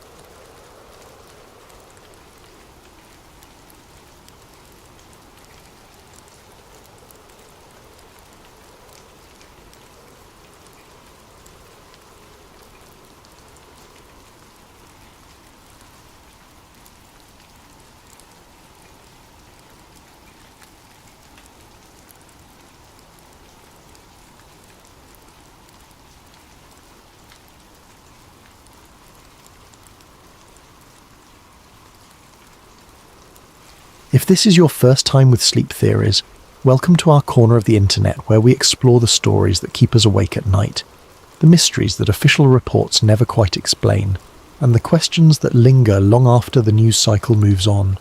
Don't forget to subscribe and hit that notification bell. We've got investigations that will challenge everything you think you know about the world around us. My name is Daniel Rhodes, and for 32 years I analysed threats that didn't officially exist. NSA, CIA, a few acronyms that still don't have Wikipedia pages. I spent my career in the spaces between the lines of declassified documents. When I retired in 2012, I thought I was done with secrets. I thought I could finally sleep without wondering what shadows were moving in the dark corners of geopolitics. Then flight MH370 vanished, and sleep became a luxury I could no longer afford. March 8th, 2014, 12:41 a.m. local time. Malaysia Airlines Flight 370 pushes back from Gate C1 at Kuala Lumpur International Airport. Captain Zahari Ahmad Shah, 53 years old, 18,365 flight hours. First Officer Farik Abdul Hamid, 27 years old, transitioning to the Boeing 777. Between them, they carried the lives of 237 passengers and crew toward what should have been a routine 6-hour flight to Beijing Capital International Airport. The flight proceeded normally for exactly 38 minutes. At 1:19 a.m, First Officer Hamid's voice crackled through the radio. "Good night, Malaysian 370. It was the last transmission anyone would officially acknowledge receiving from the aircraft. Within 2 minutes, the plane's transponder went silent. The secondary surveillance radar that had been tracking MH370 across Malaysian airspace suddenly showed nothing but empty sky. For the next 4 hours, Malaysian air traffic control waited. They made calls, they checked systems, they assumed technical difficulties, weather interference, communication failures, anything except the truth that was already unfolding 35,000 feet above the South China Sea. The plane had not crashed. It had not exploded. It had simply ceased to exist on every screen, every monitor, every system designed to track commercial aircraft across one of the world's busiest flight corridors. But here's what the public wasn't told in those first crucial hours. MH370 didn't just vanish from Malaysian radar. It disappeared from secondary surveillance systems across 3 countries simultaneously. The odds of spontaneous coordinated system failure across sovereign airspace boundaries are so astronomically low that they approach impossibility. I learned this not from CNN or the BBC, but from a phone call I received 6 months after the disappearance. The caller identified himself only as Mitchell, a voice I hadn't heard since a classified briefing in Langley sometime around 2009. "Danny," he said, using a nickname only 5 people on Earth were authorised to use, "you still got that security clearance." "Retired, not revoked," I replied. "Why?" "Look at Diego Garcia, and stop trusting the satellite data." The line went dead. Mitchell had always been a man of few words, but this was cryptic even for him. Diego Garcia, the US military atoll in the British Indian Ocean Territory, one of the most secretive bases on the planet. What could a missing Malaysian airliner possibly have to do with a facility that officially didn't conduct operations that required congressional oversight? I spent the next week telling myself to let it go. I was retired. I had a small house in Vermont, a garden that needed tending, and a pension that would keep me comfortable until the inevitable heart attack or cancer diagnosis that seems to find everyone in my former line of work. But Mitchell's words echoed in my mind with the persistence of a smoke alarm at 3 a.m. So I started digging. The first thing I discovered was that Diego Garcia's location placed it roughly 2,400 miles southwest of MH370's last known position, exactly within the range of a Boeing 777 carrying the fuel load that MH370 had taken on in Kuala Lumpur. The second thing I discovered was that there had been a suspicious gap in radar coverage along what I came to call the Southern Silence Corridor, a stretch of airspace between Indonesia and the southern Indian Ocean, where civilian and military radar systems created a blind spot large enough to hide a commercial airliner. The third thing I discovered changed everything. Inmarsat, the British satellite communications company, had been quietly collecting data from MH370 long after the plane's transponder went dark. Their satellites had continued to exchange handshake signals with the aircraft for 6 hours and 11 minutes after the last radar contact. 6 hours. The plane had not crashed in the South China Sea, as initial search efforts assumed. It had continued flying, following a path that led it far from any intended destination. The official investigation eventually acknowledged this data, but only after Malaysian authorities had spent weeks searching in entirely the wrong location. By the time search efforts shifted to the southern Indian Ocean, any physical evidence had been scattered by currents, weather, and time across an area roughly the size of the continental United States. But I had access to resources that the general public and most journalists did not. Through a network of former colleagues who owed favours to other former colleagues, I obtained copies of the raw Inmarsat data, complete with technical annotations that had been redacted from public releases. What I found in those margins made my hands shake as I read. The satellite pings showed that MH370 had not simply flown south and crashed. The aircraft had made a series of altitude changes and course corrections that suggested active piloting throughout its final hours. More troubling, the ping intervals showed periods where the aircraft appeared to be flying in holding patterns, circles in the sky, as if waiting for clearance to land somewhere. I cross-referenced the ping data with maritime traffic records from the Indian Ocean shipping lanes. On the night of March 8th, 2014, There had been an unusual absence of commercial vessels along MH370's projected flight path. Ships that should have been in the area according to their filed routes had mysteriously altered course or delayed departure from their previous ports. It was as if someone had cleared a corridor through one of the world's busiest shipping lanes. Then I found the eyewitness accounts. In September 2014, residents of Kudahuvadhu Island in the Maldives reported seeing a low-flying aircraft around 6:15 a.m. local time on March 8th, roughly 6 hours after MH370's last radar contact. The aircraft was white with red stripes, consistent with Malaysia Airlines livery. It was flying unusually low, heading southwest toward the open ocean. The Maldivian government initially investigated these reports, then suddenly classified them and refused to comment further. When pressed by international media, officials claimed the sightings were not credible and suggested residents had mistaken a domestic flight for the missing airliner. But I knew something the Maldivian government apparently didn't want publicised. There were no scheduled domestic flights over Kudahuvadhu at 6:15 a.m. on March 8th, 2014. The island's airport had been closed for runway maintenance since March 5th. The nearest aircraft that morning should have been a Maldivian air taxi flight that wasn't scheduled to depart Malé until 7:30 a.m, more than an hour later, and travelling in the opposite direction. Southwest of the Maldives lay 800 miles of empty ocean, then Diego Garcia. I began to construct a timeline that made my former career in intelligence analysis seem quaint by comparison. Malaysia Airlines Flight 3. 70 had not crashed. It had been diverted along a carefully planned route that avoided radar detection, maritime traffic, and civilian observation until the very last moment, when residents of a remote island happened to look up at the right time and see something they were never supposed to witness. But why? What could be worth orchestrating the disappearance of a commercial airliner and the deaths of 239 innocent people? The answer lay not in the aircraft itself, but in its passenger manifest. Every intelligence analyst learns to look for patterns that exist just below the surface of apparent randomness. Flight MH370's passenger list contained several patterns that should have triggered security reviews long before the aircraft ever left the ground.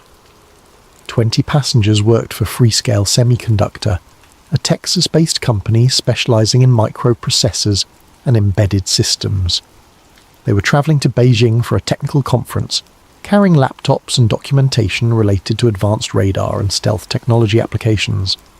Among them was Dr.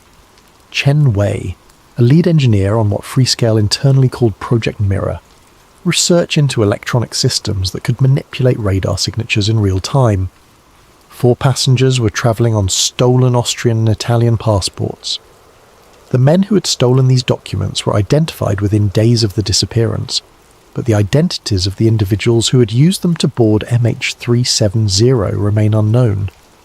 Interpol confirmed that the stolen passport holders had purchased their tickets with cash through a travel agency in Bangkok that had no record of the transactions beyond the basic booking information. Then there was Yen Lo. Yen Lo was listed on the passenger manifest as a software consultant, travelling from Kuala Lumpur to Beijing. But Yen Lo was not a software consultant. According to files I obtained through channels that I cannot and will not identify, Yen Lo was a former Chinese military cyber analyst who had been quietly developing quantum encryption algorithms for the People's Liberation Army's 3rd Department, their Signals Intelligence Division. 6 months before MH370's disappearance, Yen Lo had approached the CIA through an intermediary, claiming he wanted to defect. He possessed what he described as breakthrough research in quantum-resistant encryption that could render current Western surveillance capabilities obsolete within a decade.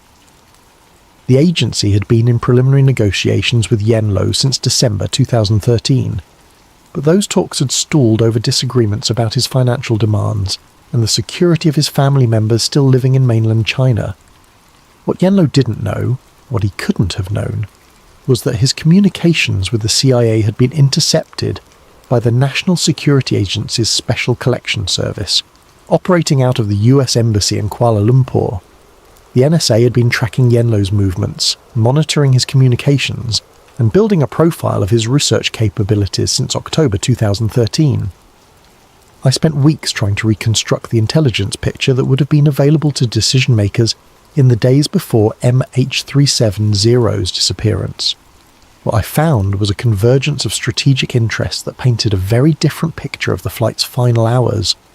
Freescale Semiconductor's largest institutional shareholder was a private equity firm called Jacob Partners, which had been linked in classified reports to DARPA, Defense Advanced Research Projects Agency, funding for experimental radar systems. The 20 Freescale employees on MH370 weren't just attending a technical conference. They were carrying prototype hardware and source code for systems that could theoretically render aircraft invisible to conventional radar. Yenlo's quantum encryption research represented a potential paradigm shift in signals intelligence. If his algorithms proved viable, they could invalidate decades of NSA investment in cryptographic analysis capabilities. More immediately, they could allow Chinese intelligence services to communicate in ways that Western agencies could never decrypt or even detect. The convergence was too perfect to be coincidental. On a single flight, travelling from a region with minimal air traffic control oversight toward Beijing, where both the Freescale technology and Yenlo's research would disappear into Chinese military development programs, were the components of what could become a decisive intelligence advantage for America's primary strategic rival. But there was one more pattern I couldn't ignore. 3 weeks before MH370's disappearance, a Boeing 777 identical to the aircraft that would become Flight 370 had been spotted at Diego Garcia during a routine satellite pass by a commercial imaging provider. The plane had been parked in a maintenance hangar normally reserved for US military aircraft. When I obtained higher resolution images through back-channel contacts, I could make out something that made my blood run cold. The aircraft's unique antenna array configuration matched MH370's specifications exactly. Someone had been planning this operation for weeks, possibly months. They had positioned assets, cleared flight corridors, and prepared facilities. All they needed was the right opportunity. A flight carrying passengers whose disappearance would serve multiple strategic objectives simultaneously. Flight MH370 had not been the victim of mechanical failure, pilot suicide, or hijacking by terrorists. It had been hijacked by the most sophisticated intelligence apparatus on Earth, using methods that most people couldn't imagine and wouldn't believe if they were told. But the operation hadn't ended with the aircraft's disappearance. In fact, that was only the beginning. In November 2015, 18 months after MH370's disappearance, I received an encrypted email from an address I didn't recognize. The message contained only a phone number and the words, Hangar 7, Test Flight 847. I stared at the screen for 10 minutes before I realized what I was looking at. Hangar 7 was a maintenance facility at Boeing's Everett plant, where experimental avionics systems were tested and installed. Test Flight 847 was a program I remembered from classified briefings in 2010, an attempt to develop optical camouflage systems for military aircraft. I called the number. Mr. Rhodes? The voice was nervous, middle-aged, with a slight southern accent. My name is Marcus Webb. I used to work for Boeing. I think we need to talk. We met 3 days later at a diner outside Everett, Washington. Marcus Webb was thin, pale, with the kind of perpetual exhaustion that comes from carrying secrets that are too heavy to sleep with. He had worked as an avionics technician for Boeing for 15 years, specializing in experimental radar and communication systems.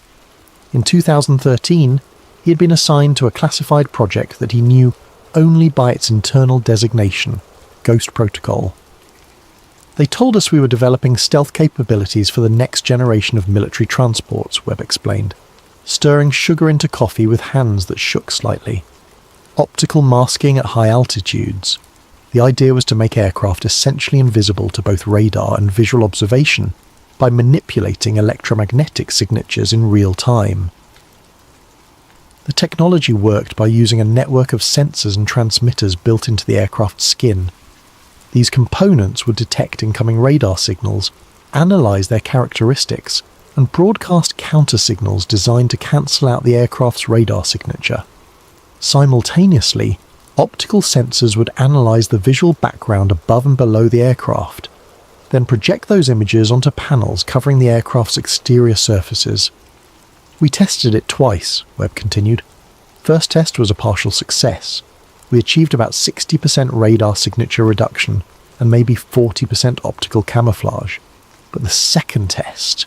He paused, staring into his coffee. The second test, something went wrong. The aircraft just vanished. Completely. Our own radar couldn't track it. Visual observers lost sight of it. Even GPS seemed to fail. For about 8 minutes, we had no idea where a Boeing 777 was flying in controlled airspace. The test aircraft had eventually reappeared on radar, suffering from what the official report described as cascading avionics failures. The Ghost Protocol program was immediately suspended, its research classified above top secret, and its hardware locked away in storage facilities that Webb was not cleared to access. But Webb had kept copies of the technical specifications. I knew something was wrong when they made us sign new NDAs 6 months after the program ended, he said. Then, when M370 disappeared, I started putting pieces together. The flight path, the radar gaps, the way it just vanished. It was exactly like our second test. Webb believed that Ghost Protocol technology had been secretly installed on MH370, either during routine maintenance or through a more covert operation. The aircraft's disappearance from radar wasn't due to the transponder being turned off. It was because the plane had been rendered electronically invisible. But why? I asked. If they wanted to steal the passengers and their research, why not just arrange for them to disappear after landing in Beijing? Why hijack an entire commercial flight? Webb's answer made me understand why he looked like he hadn't slept in months. Because this wasn't just about stealing research, he said. This was a field test. They wanted to see if they could make a commercial airliner completely disappear in controlled conditions, with the whole world watching. If Ghost Protocol could work on MH370, it could work on anything. Air Force One, enemy bombers, civilian aircraft carrying people they wanted to eliminate without leaving evidence. According to Webb, the aircraft had been remotely piloted using Boeing's uninterruptible autopilot system, a feature designed to prevent hijackings by allowing ground control to override cockpit commands. The system had been modified to accept commands from satellite links, making it possible to control the aircraft from thousands of miles away. They flew it to Diego Garcia, Webb said with absolute certainty, landed it, processed the passengers, then either destroyed the aircraft or flew it somewhere else for permanent storage. The debris that started washing up years later, that was planted, probably dropped from cargo aircraft or submarines to maintain the illusion that the plane crashed in the Indian Ocean. I asked Webb why he was telling me this. Why risk his life, his family's safety, his freedom to expose what amounted to an act of war against civilian aviation? Because they're not going to stop with MH370, he said. I've seen the production schedules for Ghost Protocol components.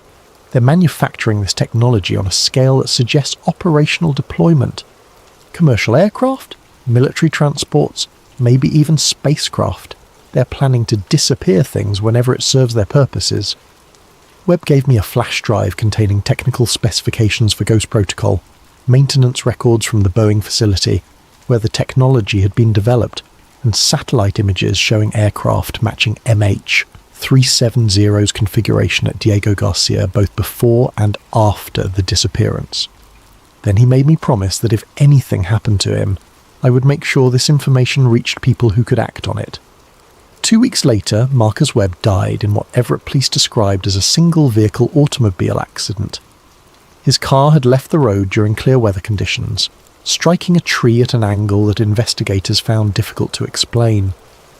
The accident occurred on a stretch of highway that Webb had driven safely for 15 years, less than 2 miles from his home. I kept my promise. The first piece of alleged MH370 debris was discovered on July 29th, 2015, on Reunion Island, a French territory in the Western Indian Ocean, roughly 2,300 miles from the aircraft's presumed crash site. The fragment was identified as a flaperon, a movable control surface from the aircraft's wing. Malaysian authorities, French investigators, and Boeing representatives confirmed that the part had come from MH370. But the discovery raised more questions than it answered. Oceanographic analysis suggested that debris from a crash in the southern Indian Ocean would take between 12 and 18 months to reach Réunion Island, carried by the South Indian Ocean Gyre current system. MH370 had disappeared 16 months earlier, exactly within the predicted time frame. The timing seemed to confirm the official crash location.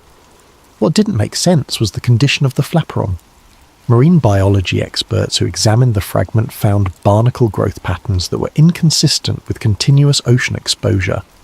The barnacles were too mature for the time supposedly spent in the water, but their distribution suggested periods of exposure to different water temperatures and salinity levels. Some marine growth appeared to have been scraped away, then regrown under different conditions. Dr. Sarah Mitchell, a marine biologist at the University of Cape Town who was not part of the official investigation, published an independent analysis of photographs from the flaperon examination. Her conclusions were startling. The barnacle evidence suggested the debris had been exposed to multiple marine environments over different time periods, as if it had been moved between different oceanic regions before finally washing ashore on Réunion.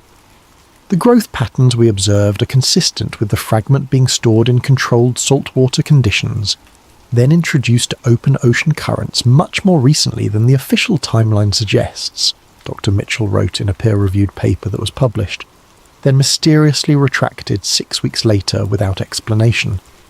But the flaperon was only the beginning. Between 2015 and 2018, more than 30 additional pieces of debris allegedly from MH370 were discovered along coastlines in Mozambique, Madagascar, South Africa and Tanzania. The fragments included wing flaps, interior panels, engine cowlings, and personal items belonging to passengers.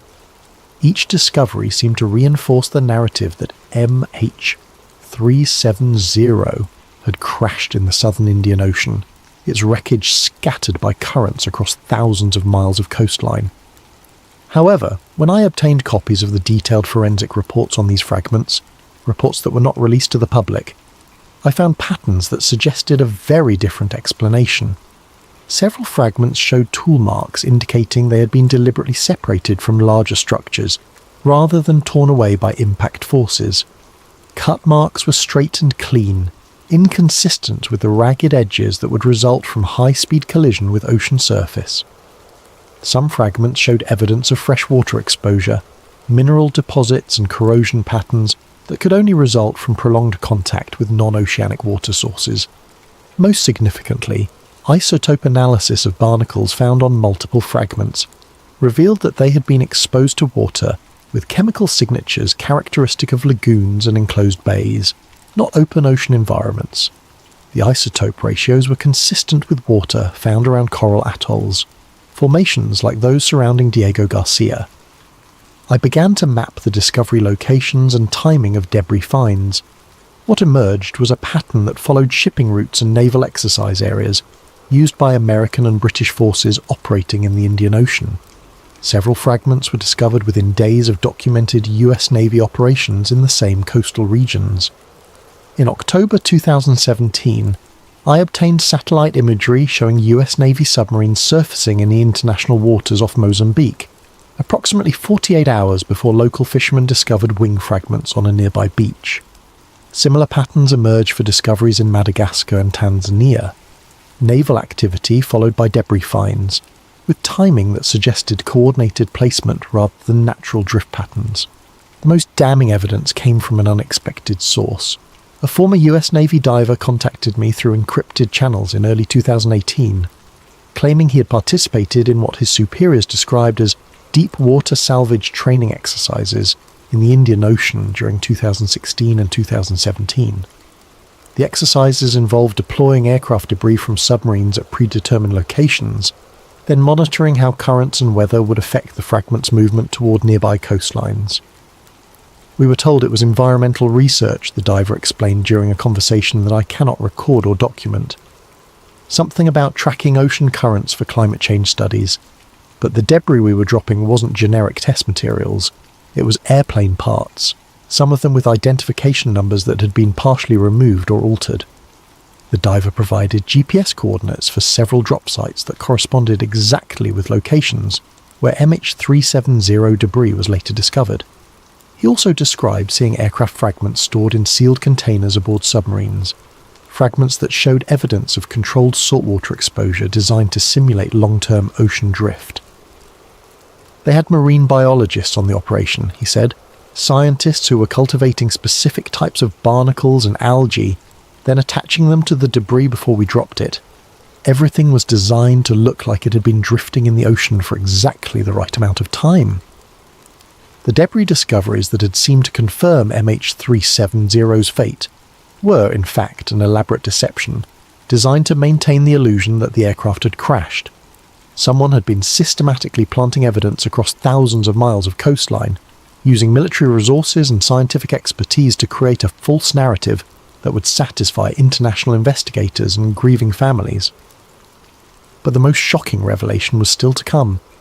In March 2019, exactly 5 years after MH370's disappearance, I received a package with no return address. Inside was a single photograph, printed on standard paper with no identifying marks or metadata. The image showed the interior of what appeared to be a military maintenance hangar with concrete floors, overhead cranes and industrial lighting. In the centre of the frame, partially covered by camouflage netting, was the unmistakable silhouette of a Boeing 777. The aircraft's tail number was not visible, but I could make out distinctive features that matched MH370's configuration. The specific antenna array pattern, the unique winglet design, even scuff marks on the fuselage that corresponded to photographs I had seen of the original aircraft. But what made my hand shake as I examined the image was the background. The hangar's architectural features, the distinctive coral aggregate concrete, the industrial equipment visible in the frame. All of it matched technical specifications I had obtained for maintenance facilities at Diego Garcia. This photograph had been taken inside one of the most secure military installations on Earth, showing an aircraft that the world believed had been destroyed in the Indian Ocean. I spent weeks trying to authenticate the photograph, consulting with experts in digital forensics, aviation identification, and military architecture. Every analysis confirmed what I already knew in my heart. This was MH370, alive and intact, 5 years after its supposed destruction. The implications were staggering. If the aircraft had been preserved rather than destroyed, it meant the passengers might still be alive, held in facilities that existed outside any legal jurisdiction. It meant the debris discoveries were part of an ongoing deception designed to prevent search efforts from focusing on the aircraft's actual location. Most importantly, it meant the operation was still active. Ghost Protocol technology was not just a failed experiment, but a deployed capability being used for purposes I could only imagine. I began making copies of all my research, preparing to release everything through multiple channels simultaneously. I contacted journalists, former colleagues, and documentary filmmakers who might be able to reach audiences that government officials would prefer to keep uninformed. Then, on a Tuesday morning in April 2019, 2 men in dark suits knocked on my door. They identified themselves as FAA investigators, though they carried identification that I couldn't verify through any official channels. They confiscated my computer, my files, my backup drives, and every piece of physical evidence I had collected over 5 years of investigation. They explained that my research had been deemed potentially harmful to ongoing aviation security measures, and that my findings were being classified under provisions of the Patriot Act. I was ordered to cease all investigation activities related to MH370, to avoid contact with media organisations, and to report any attempts by foreign agents to recruit me for intelligence purposes.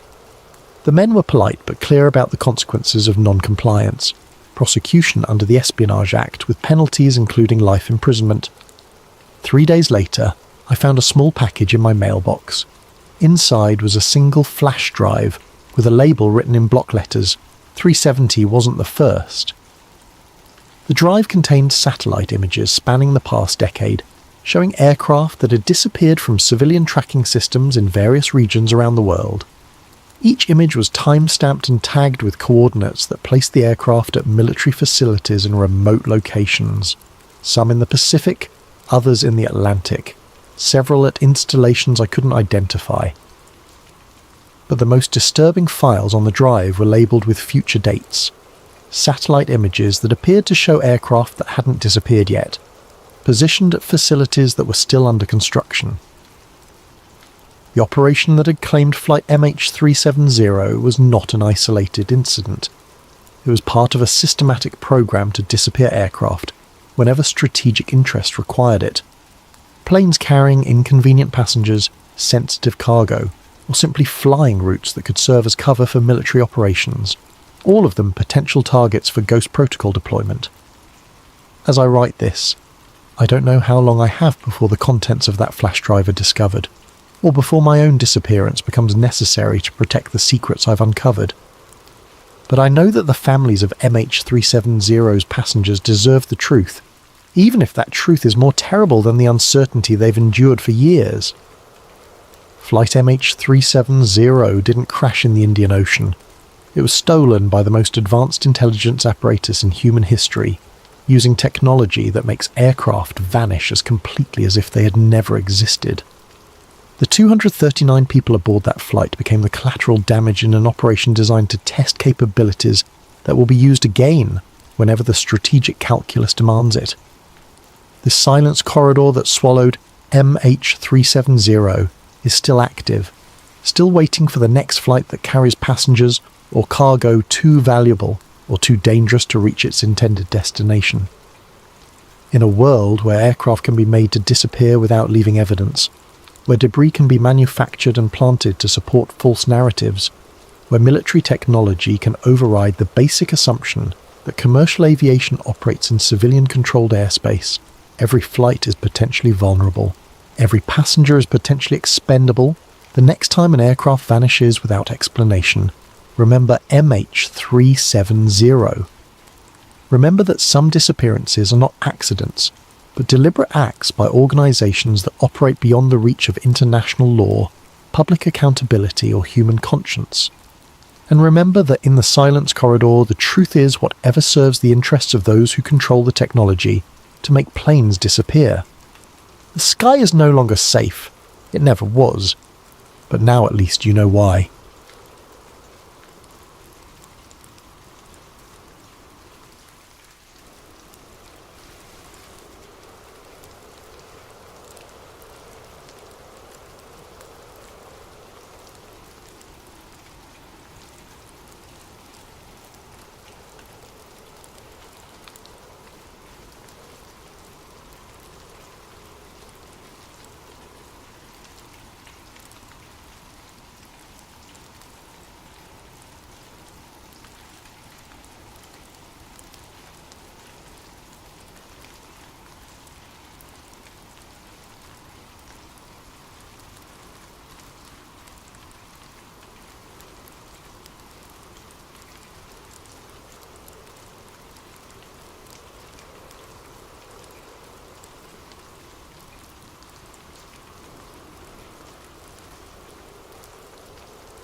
Now, settle in as we explore a conspiracy that may still be ticking beneath our feet. Dr. Ellis Warren, personal recording. Date, March 15th, 1954. Location, Los Alamos, New Mexico. Static, then a nervous clearing of throat. My name is Dr. Ellis Warren. I'm recording this on my personal dictaphone because I don't know who else to tell. And if something happens to me, maybe someone will find these tapes someday and understand what we've done here. It started with a letter. Not just any letter. One bearing the seal of the Atomic Energy Commission and signed by Edward Teller himself. The father of the hydrogen bomb wanted me. Me a nobody physicist from Berkeley who'd spent the last 3 years modelling thermonuclear yields in a basement laboratory that smelled perpetually of coffee and cigarette smoke. The letter was brief, almost cryptic. Dr. Warren, your work on temporal yield stabilisation has come to our attention. We have a project that requires your particular expertise in chronological detonation mechanics. Report to Los Alamos Site X9 on March 10th, 1954. Bring no personal materials. Discuss this invitation with no one. E. Teller, Special Projects Division, Temporal Yield Stabilisation. I'd never used that phrase in any of my published work, yet somehow Teller knew about my private theories. Calculations I'd kept locked in my desk drawer. Mathematical models exploring whether nuclear detonation could be triggered by astronomical events, rather than simple electrical circuits. The drive to Los Alamos took 6 hours through the New Mexico desert. I'd been there before, during the final months of the Manhattan Project, but Site X9 was different. It wasn't on any map I'd seen. The guard at the checkpoint wore no military insignia I recognised, and when I showed him my invitation, he simply nodded and waved me through to a road that descended directly into the mountainside. The facility was carved into living rock, a labyrinth of concrete corridors lit by harsh fluorescent bulbs that hummed constantly. My footsteps echoed as I followed painted yellow lines on the floor, past laboratories sealed behind thick glass windows, past rooms filled with equipment I couldn't identify. I found Teller in Conference Room 7, a windowless chamber dominated by a blackboard covered in equations I didn't immediately recognise. He was shorter than I'd expected, with wild Einstein-like hair and eyes that seemed to burn with an intensity that made me uncomfortable. "Doctor Warren," he said without looking up from the blackboard, "tell me, what do you know about cosmic timing?" "I'm not sure I understand the question, Doctor." "Teller." He turned to face me, chalk dust on his fingers. "The universe operates on schedules we barely comprehend. Solar maximums every 11 years. Galactic alignments every 26,000. The Earth's magnetic field reversing every few 100,000 years. What if we could harness those schedules? What if we could build a weapon that listened to the cosmos itself?" I stared at him, trying to process what he was suggesting. "You mean a bomb that detonates based on astronomical positioning?"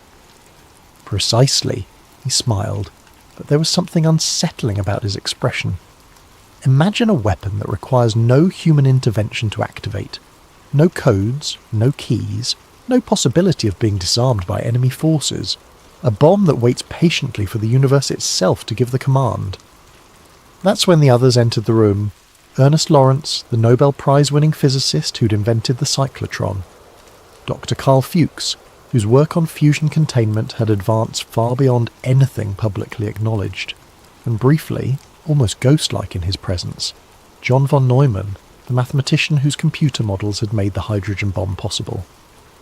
Von Neumann spoke only once during that first meeting, his Hungarian accent thick as he examined the equations on the blackboard. "The calculations appear sound, Edward, but are you certain you want to wake this particular sleeping giant?" Teller's response chilled me to the bone. Some giants, John, are meant to sleep until the world is ready for them to wake. Project Sundial, classification. Eyes only. Internal memo, March 18th, 1954. To project staff.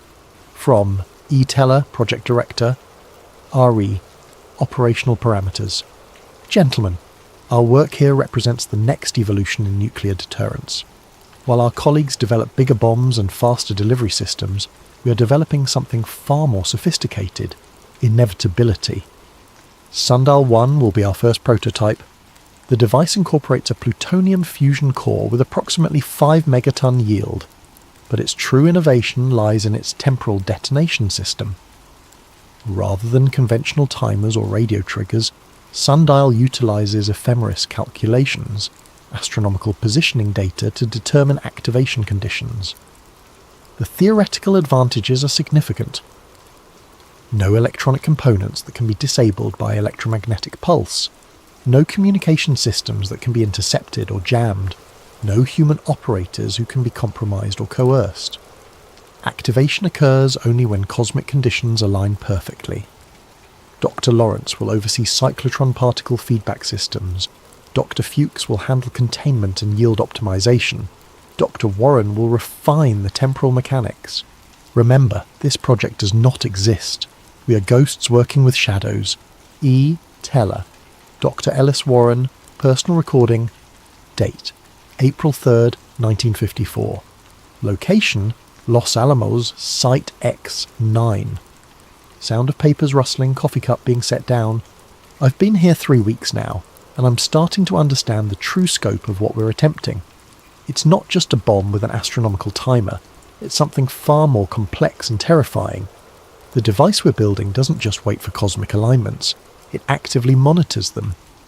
The bomb contains a sophisticated array of sensors, radiation detectors that measure cosmic background fluctuations, gyroscopes that track Earth's rotational variations, even primitive computer systems that calculate solar wind intensity. But here's what keeps me awake at night. They're not programming it for any specific date in the near future.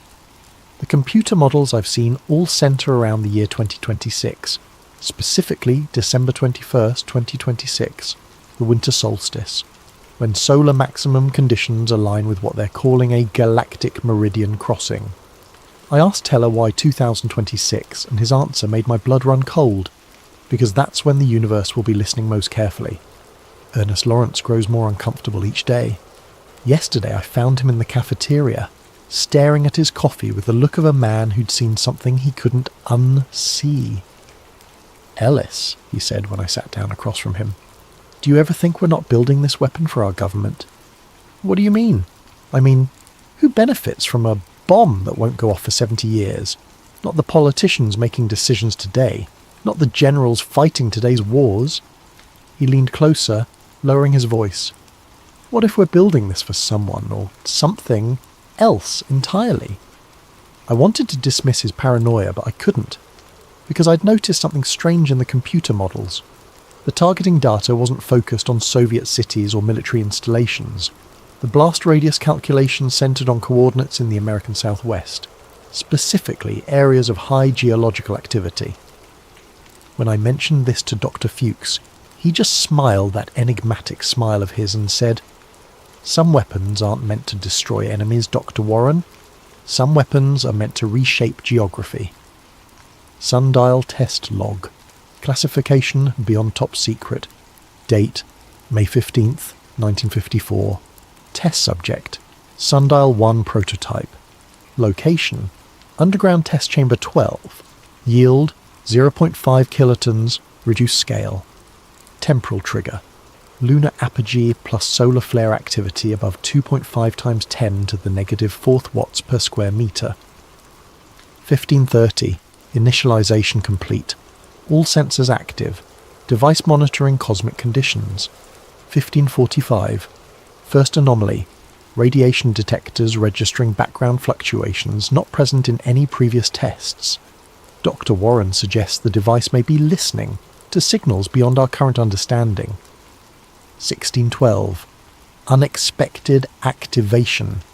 Device armed itself spontaneously. Lunar conditions not yet optimal, but solar activity spiked unexpectedly. Emergency containment protocols engaged. 1613. Detonation. Sundial 1 exploded ahead of calculated schedule. Blast contained, but yield was 2.3 kilotons, 460% above expected output. Post-test analysis.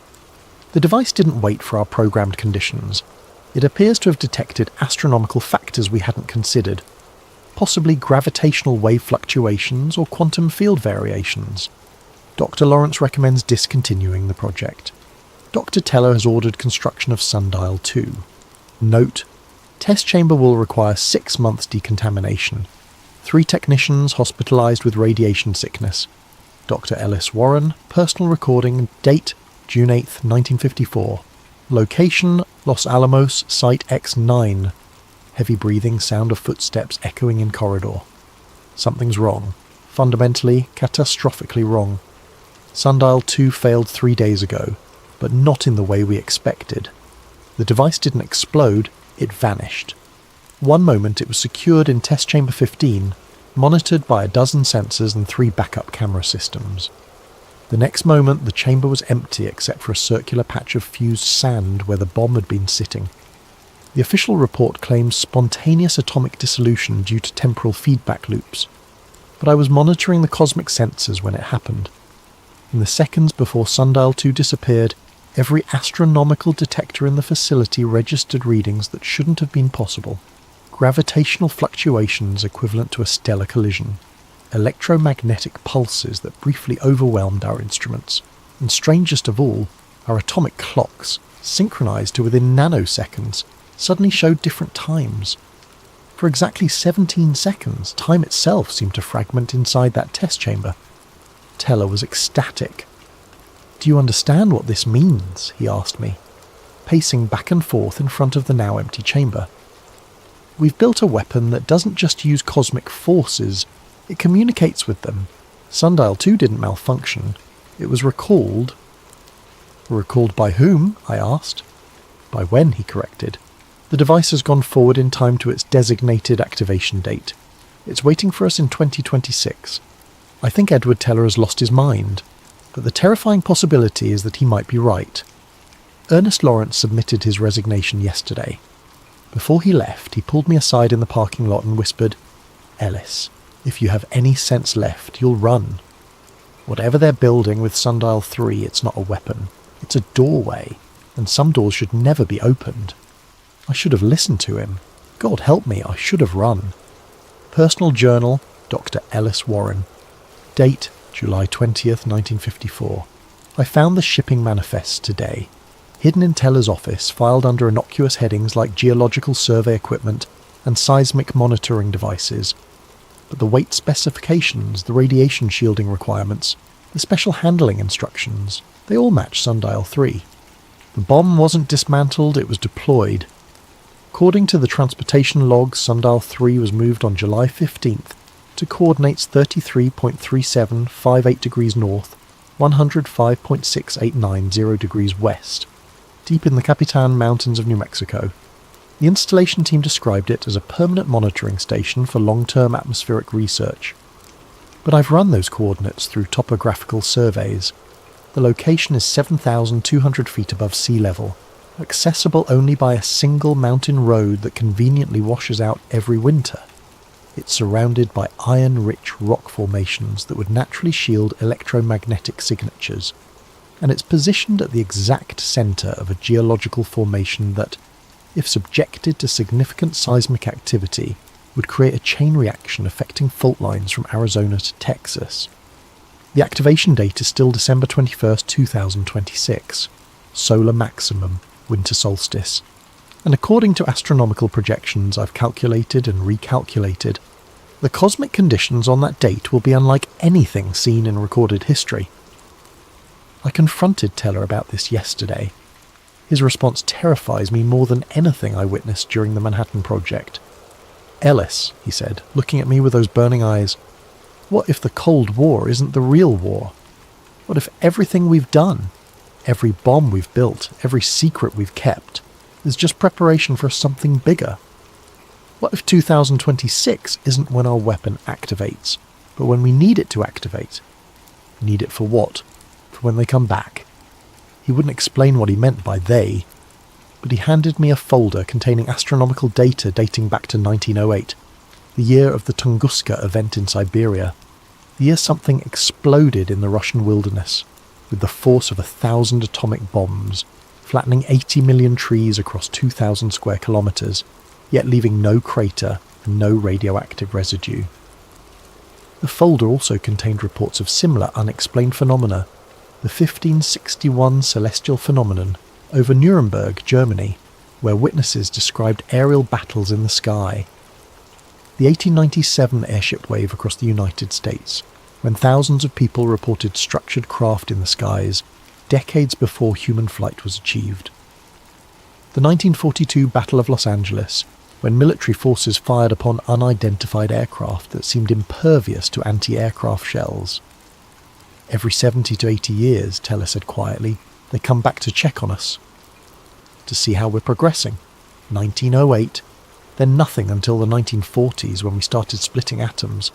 Now they're interested again, and if my calculations are correct, 2026 will be their next scheduled visit.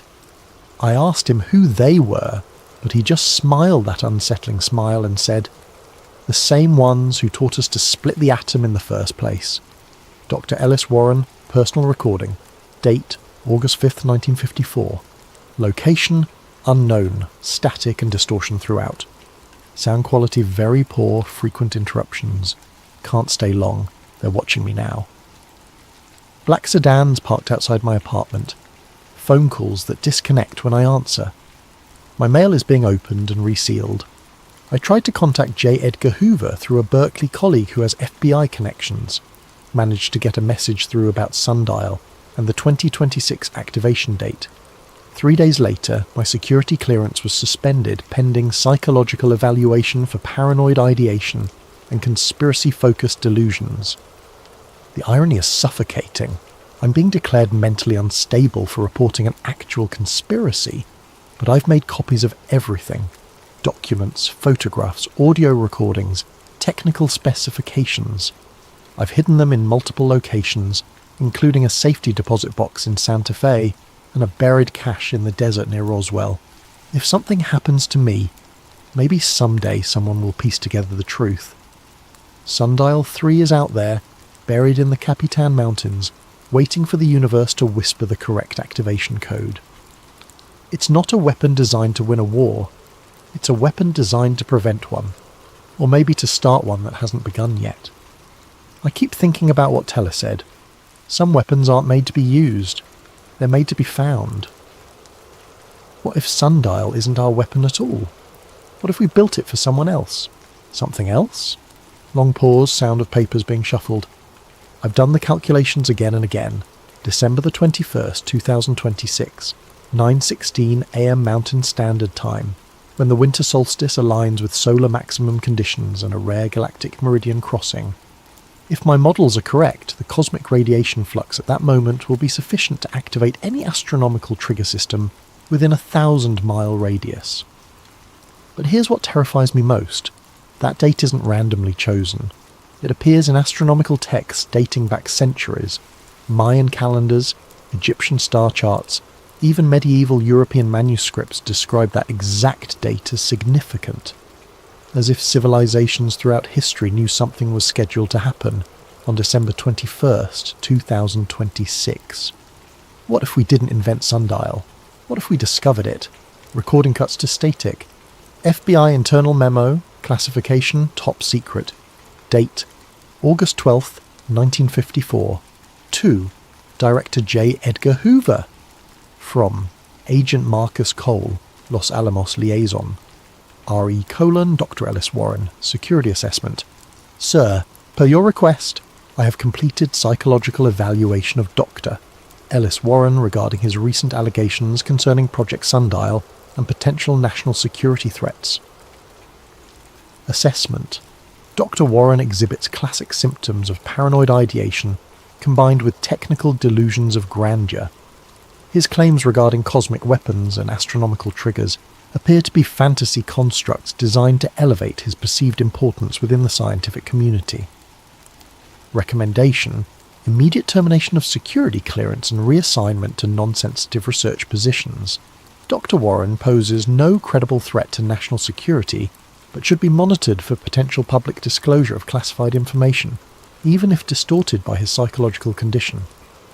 Note: Project Sundial has been confirmed as a theoretical research exercise only. No actual weapons were constructed or deployed. Dr. Edward Teller has provided written testimony that all Sundial materials were destroyed or declassified as of July 30th, 1954. Case closed. No further investigation warranted. Agent Marcus Cole, Los Alamos Security Division. Handwritten note in margin. Hoover. Make sure Warren disappears quietly. No headlines, no investigations. Some secrets are too important to risk. -500. Dr. Ellis Warren, personal recording. Date, September 18th, 1954. Location, unknown. Very poor audio quality. Whispered voice clearly distressed. They came for me last night. Not FBI, not military, something else. Men in dark suits who showed no identification, but knew details about my work that weren't in any official files. They didn't arrest me. They didn't threaten me. They just sat in my living room and talked about coincidences, about how terrible accidents happen to people who ask too many questions, about how isolated mountain roads can be dangerous, especially in winter. Then they left, but the message was clear. I'm leaving Berkeley tomorrow. I've told my department I'm taking an extended sabbatical for personal health reasons. They seemed relieved. Apparently word has gotten around about my mental instability. Before I disappear, I need to put this on record. Sundial 3 exists. It's buried in the Capitan Mountains at coordinates 33.3758 degrees north, 105.6890 degrees west, approximately 200 feet underground in a lead-lined chamber. The device is designed to activate on December 21st, 2026 at 9:16 a.m. Mountain Standard Time, triggered by a combination of solar radiation flux, gravitational wave fluctuations, and cosmic background radiation patterns. The yield is estimated at 30 megatons, enough to create a crater 5 miles in diameter and cause seismic activity affecting multiple states. But the true purpose remains unclear. It might be a weapon, it might be a signal, it might be something else entirely. I've hidden detailed technical specifications and location data in multiple caches. If you're listening to this recording, that means you found one of them. The other locations are: static interference obscures specific coordinates. Find them, study them, and most importantly, find Sundial 3 before December 21st, 2026. Because I have a terrible suspicion that what we built in 1954 isn't waiting to destroy something in 2026. It's waiting to welcome something. Recording ends abruptly. Missing person report. Berkeley Police Department. Date: October 3rd, 1954. Subject: Dr. Ellis Warren, age 31. Last known address: 1247. Vine Street, Berkeley, California. Physical description: 5 feet 10 inches, 160 pounds, brown hair, brown eyes, wire-rimmed glasses. Last seen, September 19th, 1954, loading personal belongings into 1951 Ford sedan. Circumstances: Dr. Warren informed colleagues at UC Berkeley that he was taking indefinite leave for health reasons. Landlord reports apartment was emptied of personal belongings, but rent paid through December. Vehicle located October 1st in parking lot of Desert View Motel, Flagstaff, Arizona. No evidence of foul play. Status: missing person investigation suspended due to lack of evidence suggesting criminal activity. Case remains open but inactive. Handwritten note attached. Per federal request, minimize investigation efforts. Subject may be involved in sensitive national security matters. Chief Reynolds. Recovered from archive.org Wayback Machine. Original URL deleted.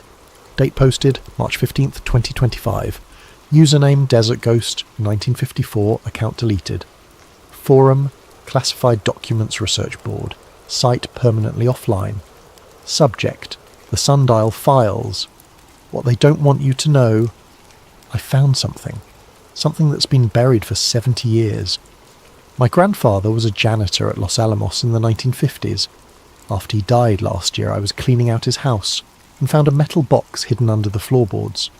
Inside were photocopied documents, audio recordings on old magnetic tape, and handwritten notes from someone named Dr. Ellis Warren. I've spent months verifying these materials. The timestamps match historical records. The technical specifications are consistent with 1950s nuclear technology. The astronomical calculations check out perfectly. But here's the terrifying part. If Warren's data is accurate, there's a 30 megaton nuclear device buried in the Capitan Mountains of New Mexico, programmed to detonate on December 21st, 2026, at exactly 9:16 a.m. That's less than 2 years from now.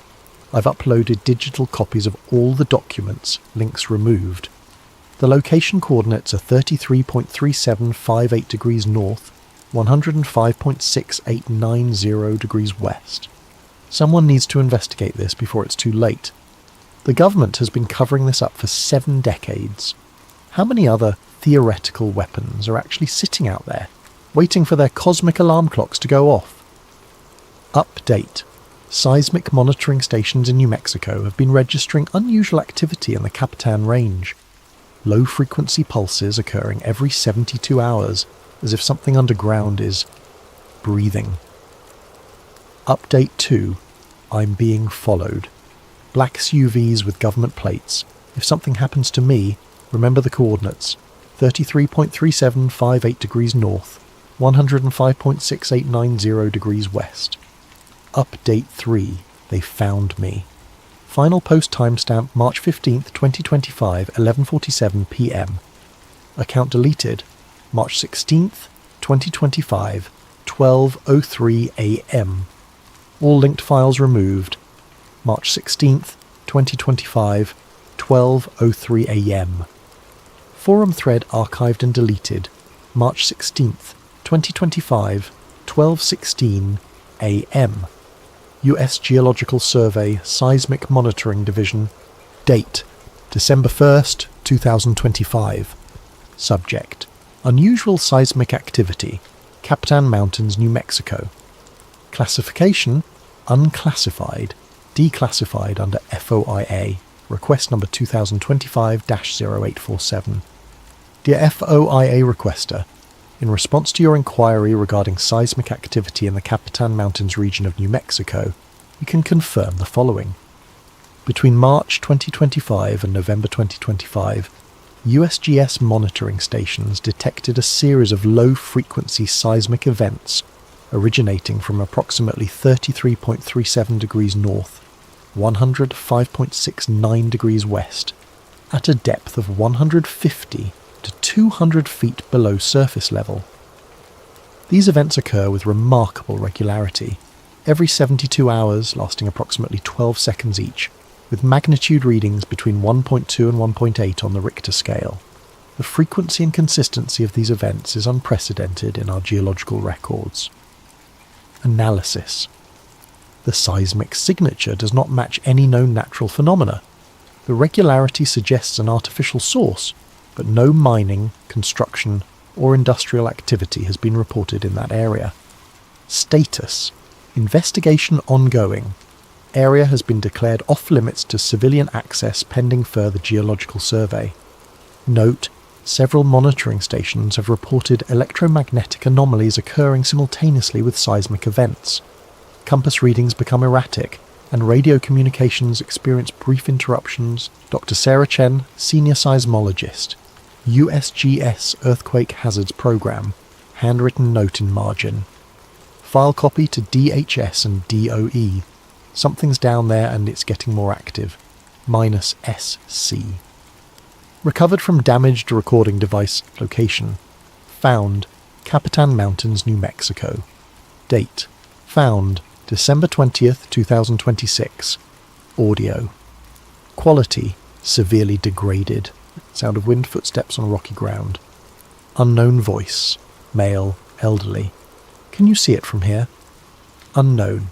Voice, female, younger. The entrance is about 50 yards ahead. The radiation readings are off the charts. Male voice, 72 years. It's been waiting down there for 72 years. Female voice, are you sure about the time, the activation sequence? Male voice, December 21st, 9:16 a.m. Solar maximum conditions combined with the galactic meridian crossing. Warren's calculations were perfect. Sound of metal detection equipment beeping. Female voice. There! That's the access shaft. Jesus, look at this thing. It's like they built it to last forever. Male voice. They did. Teller knew this day would come. The question is, are we here to stop it or to witness it? Long pause. Wind continues. Female voice. The timer display is active. It's counting down. Male voice. How long? Female voice, 14 hours, 23 minutes, 17 seconds. Male voice. Then we're too late to disarm it. But maybe that was never the point. Female voice. What do you mean? Male voice. What if sundial wasn't designed to be a weapon? What if it's a beacon? A signal that something has been waiting 70 years to receive? Electronic humming begins, growing louder. Female voice. The device is powering up.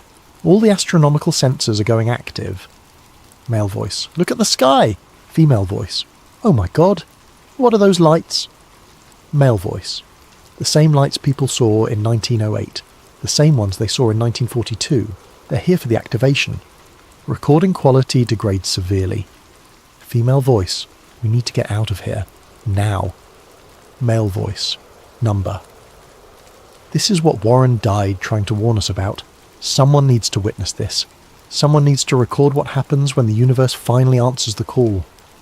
Sound of approaching aircraft or unknown flying objects. Female voice, barely audible. Counting down, 9 minutes, 8. Recording ends abruptly. Classified briefing document, date, December 22nd, 2026. Classification, above top secret, cosmic clearance required. Subject, Capitan Mountains incident, post-event analysis. At 9:16 a.m. Mountain Standard Time on December 21st, 2026. Seismic monitoring stations across the southwestern United States detected a massive underground detonation originating from coordinates 33.3758 degrees north, 105.6890 degrees west, in the Capitan Mountains of New Mexico. Official public statement: a previously undetected natural gas pocket exploded due to geological pressure changes. No radioactive materials were involved. Area evacuated as safety precaution. Actual event summary. At exactly 9:16 a.m. Mountain Standard Time, the Sundial 3 device activated as programmed. Initial blast yield measured at 32.7 megatons. Seismic activity triggered secondary fault line movements across 3 states. Electromagnetic pulse-disabled electronics within a 200-mile radius for 17 minutes. Unusual atmospheric phenomena observed, aurora-like lights, gravitational anomalies, temporal distortions. Most significant development. At the moment of detonation, ground-based telescopes and satellite imagery detected structured objects in high Earth orbit, objects that had not been present 24 hours earlier. These objects maintained position for exactly 72 hours before disappearing. Analysis of recovered debris from the Sundial 3 site indicates the device was not destroyed by the explosion. Instead, it appears to have been collected, disassembled by forces unknown, and removed from the site with surgical precision. Current status. The Sundial program has been retroactively classified at the highest possible level. All personnel with knowledge of the project have been reassigned to isolated positions or granted early retirement with NDAs carrying criminal penalties. Dr. Ellis Warren's body was never found. Extensive searches of the Capitan Mountains region have yielded no trace of his remains or the technical documents he allegedly hid. Final note. Recent astronomical surveys have detected artificial structures in the asteroid belt between Mars and Jupiter, structures that were not present in previous surveys. Radio telescope arrays have begun receiving structured signals from the direction of these objects. The signals repeat every 72 hours. Someone is trying to communicate with us, and we may have just told them we're finally ready to listen. Classified addendum, director's eyes only. Date, January 15th, 2027. Sir, you asked me to investigate whether there might be other Sundial devices waiting for activation. After extensive review of classified archives, I found references to similar projects dating back to 1952, Operation Hourglass, 1952 to 1956, temporal detonation devices supposedly dismantled. Project Meridian, 1958 to 1962, astronomical trigger systems, status unknown. Sundial 4 through Sundial 7, 1955 to 1957, no deployment records found. But here's what concerns me most. I found Edward Teller's personal notes from 1954, discovered in his private safe after his death in 2003. The final entry, dated September 30th, 1954, contains this passage. Warren suspects we built only one device. Poor, naive Warren. How could we risk putting all our hopes on a single beacon? The others are sleeping in their appointed places, waiting for their own cosmic wake-up calls. 2026 was just the beginning. The universe operates on a much longer schedule than human politics. So if Teller's notes are accurate, Sundial 3 was not unique. There may be dozens of these devices buried across the country, each programmed for different astronomical events, each waiting for its moment to signal whatever responded to the Capitan Mountains activation. I've initiated discrete searches based on Teller's cryptic location references, but given the level of security clearance required and the potential for public panic, I recommend extreme caution in how we proceed. The next major astronomical event matching sundial parameters occurs on August 12th, 2045, a rare planetary alignment combined with solar maximum conditions. We have 19 years to find the other devices, assuming, of course, that we want to find them. Director Collins, Deep Projects Division, final entry, location unknown, audio recording found in abandoned research facility. Date, March 21st, 2027. Clear audio, single voice. My name is Dr. Elena Vasquez, former nuclear physicist, current. I suppose the term is researcher of inconvenient truths.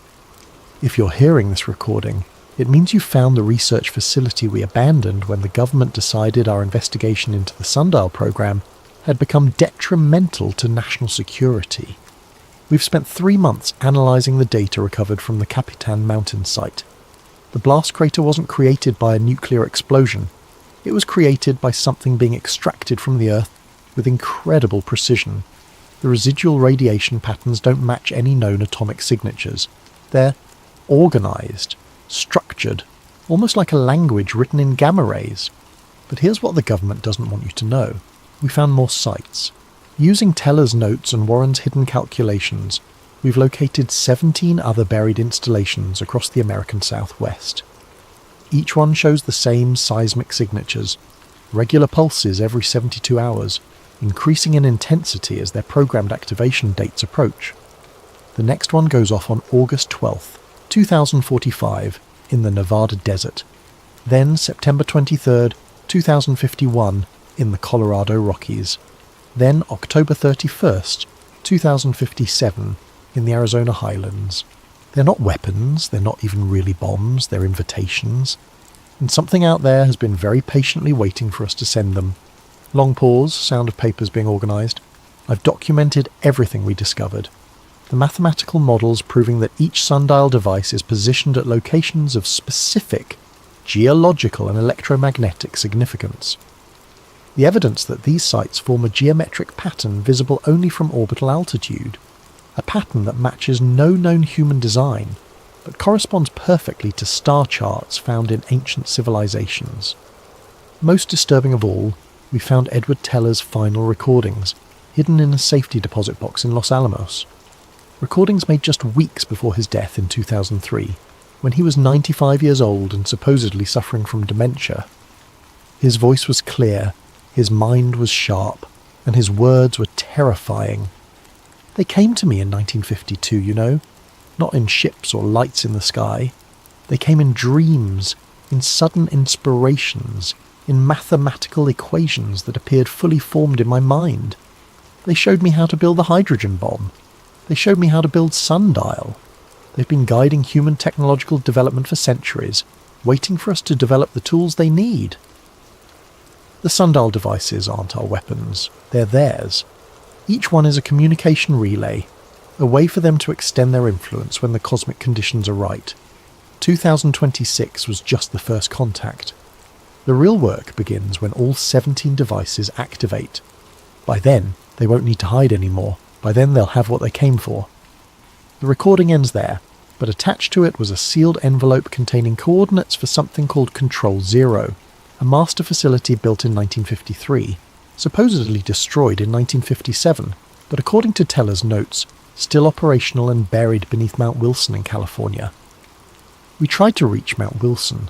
We made it 12 miles from the coordinates before our vehicle stopped working. Our communications went dead, and we started experiencing what can only be described as temporal displacement. Clocks running backward, shadows falling in the wrong directions, the sun appearing to move across the sky in fast-forward loops. We turned back, but not before we saw the entrance. A perfectly circular opening in the mountainside, too precise to be natural, too ancient to be human, and from within that opening, a sound like breathing, like something vast and patient, waiting for the right moment to exhale. Sound of movement, footsteps. I'm leaving copies of all our research in this facility, hidden in the walls, buried in the foundation, stored in locations that will survive whatever comes next. If you're listening to this, if you found these documents, then you have a choice to make. You can dismiss this as the ravings of paranoid conspiracy theorists. You can convince yourself that everything we've discovered has a rational, mundane explanation. You can go back to your normal life and pretend that the lights in the sky are just weather balloons, that the structured signals from space are just cosmic background radiation, that the 17 countdown timers ticking away beneath American soil are just natural geological phenomena. Or you can accept the truth. We are not alone. We have never been alone. And everything we think we know about human technological progress, about the development of nuclear weapons, about the space race and the Cold War and the atomic age, all of it has been guided by intelligences that view human civilization as a construction project. They gave us the tools, we built what they needed, and now, device by device, they're coming to collect. The next activation is August 12th, 2045, 18 years from now. 18 years to prepare, to understand, to decide whether humanity stands with them or against them when the final device awakens. But I suspect deep down that choice was made for us a long time ago. Maybe in 1952, when they first whispered the secrets of nuclear fusion into Edward Teller's dreams. Maybe in 1947, when something crashed in the New Mexico desert and the government suddenly became very interested in exotic materials and unconventional propulsion systems. Maybe even earlier than that. Maybe the choice was made in 1908, when something exploded over Tunguska with the force of 1,000 atomic bombs, decades before humans had even split their first atom. Recording quality begins to degrade. I hear helicopters approaching. Government most likely, though at this point I'm not sure which government. The boundaries between human and non-human authority may be more blurred than any of us realised. If they take me, if I disappear like Ellis Warren disappeared, remember this. The truth doesn't die just because the truth-tellers are silenced. It waits. It hides. It buries itself deep and emerges when the time is right.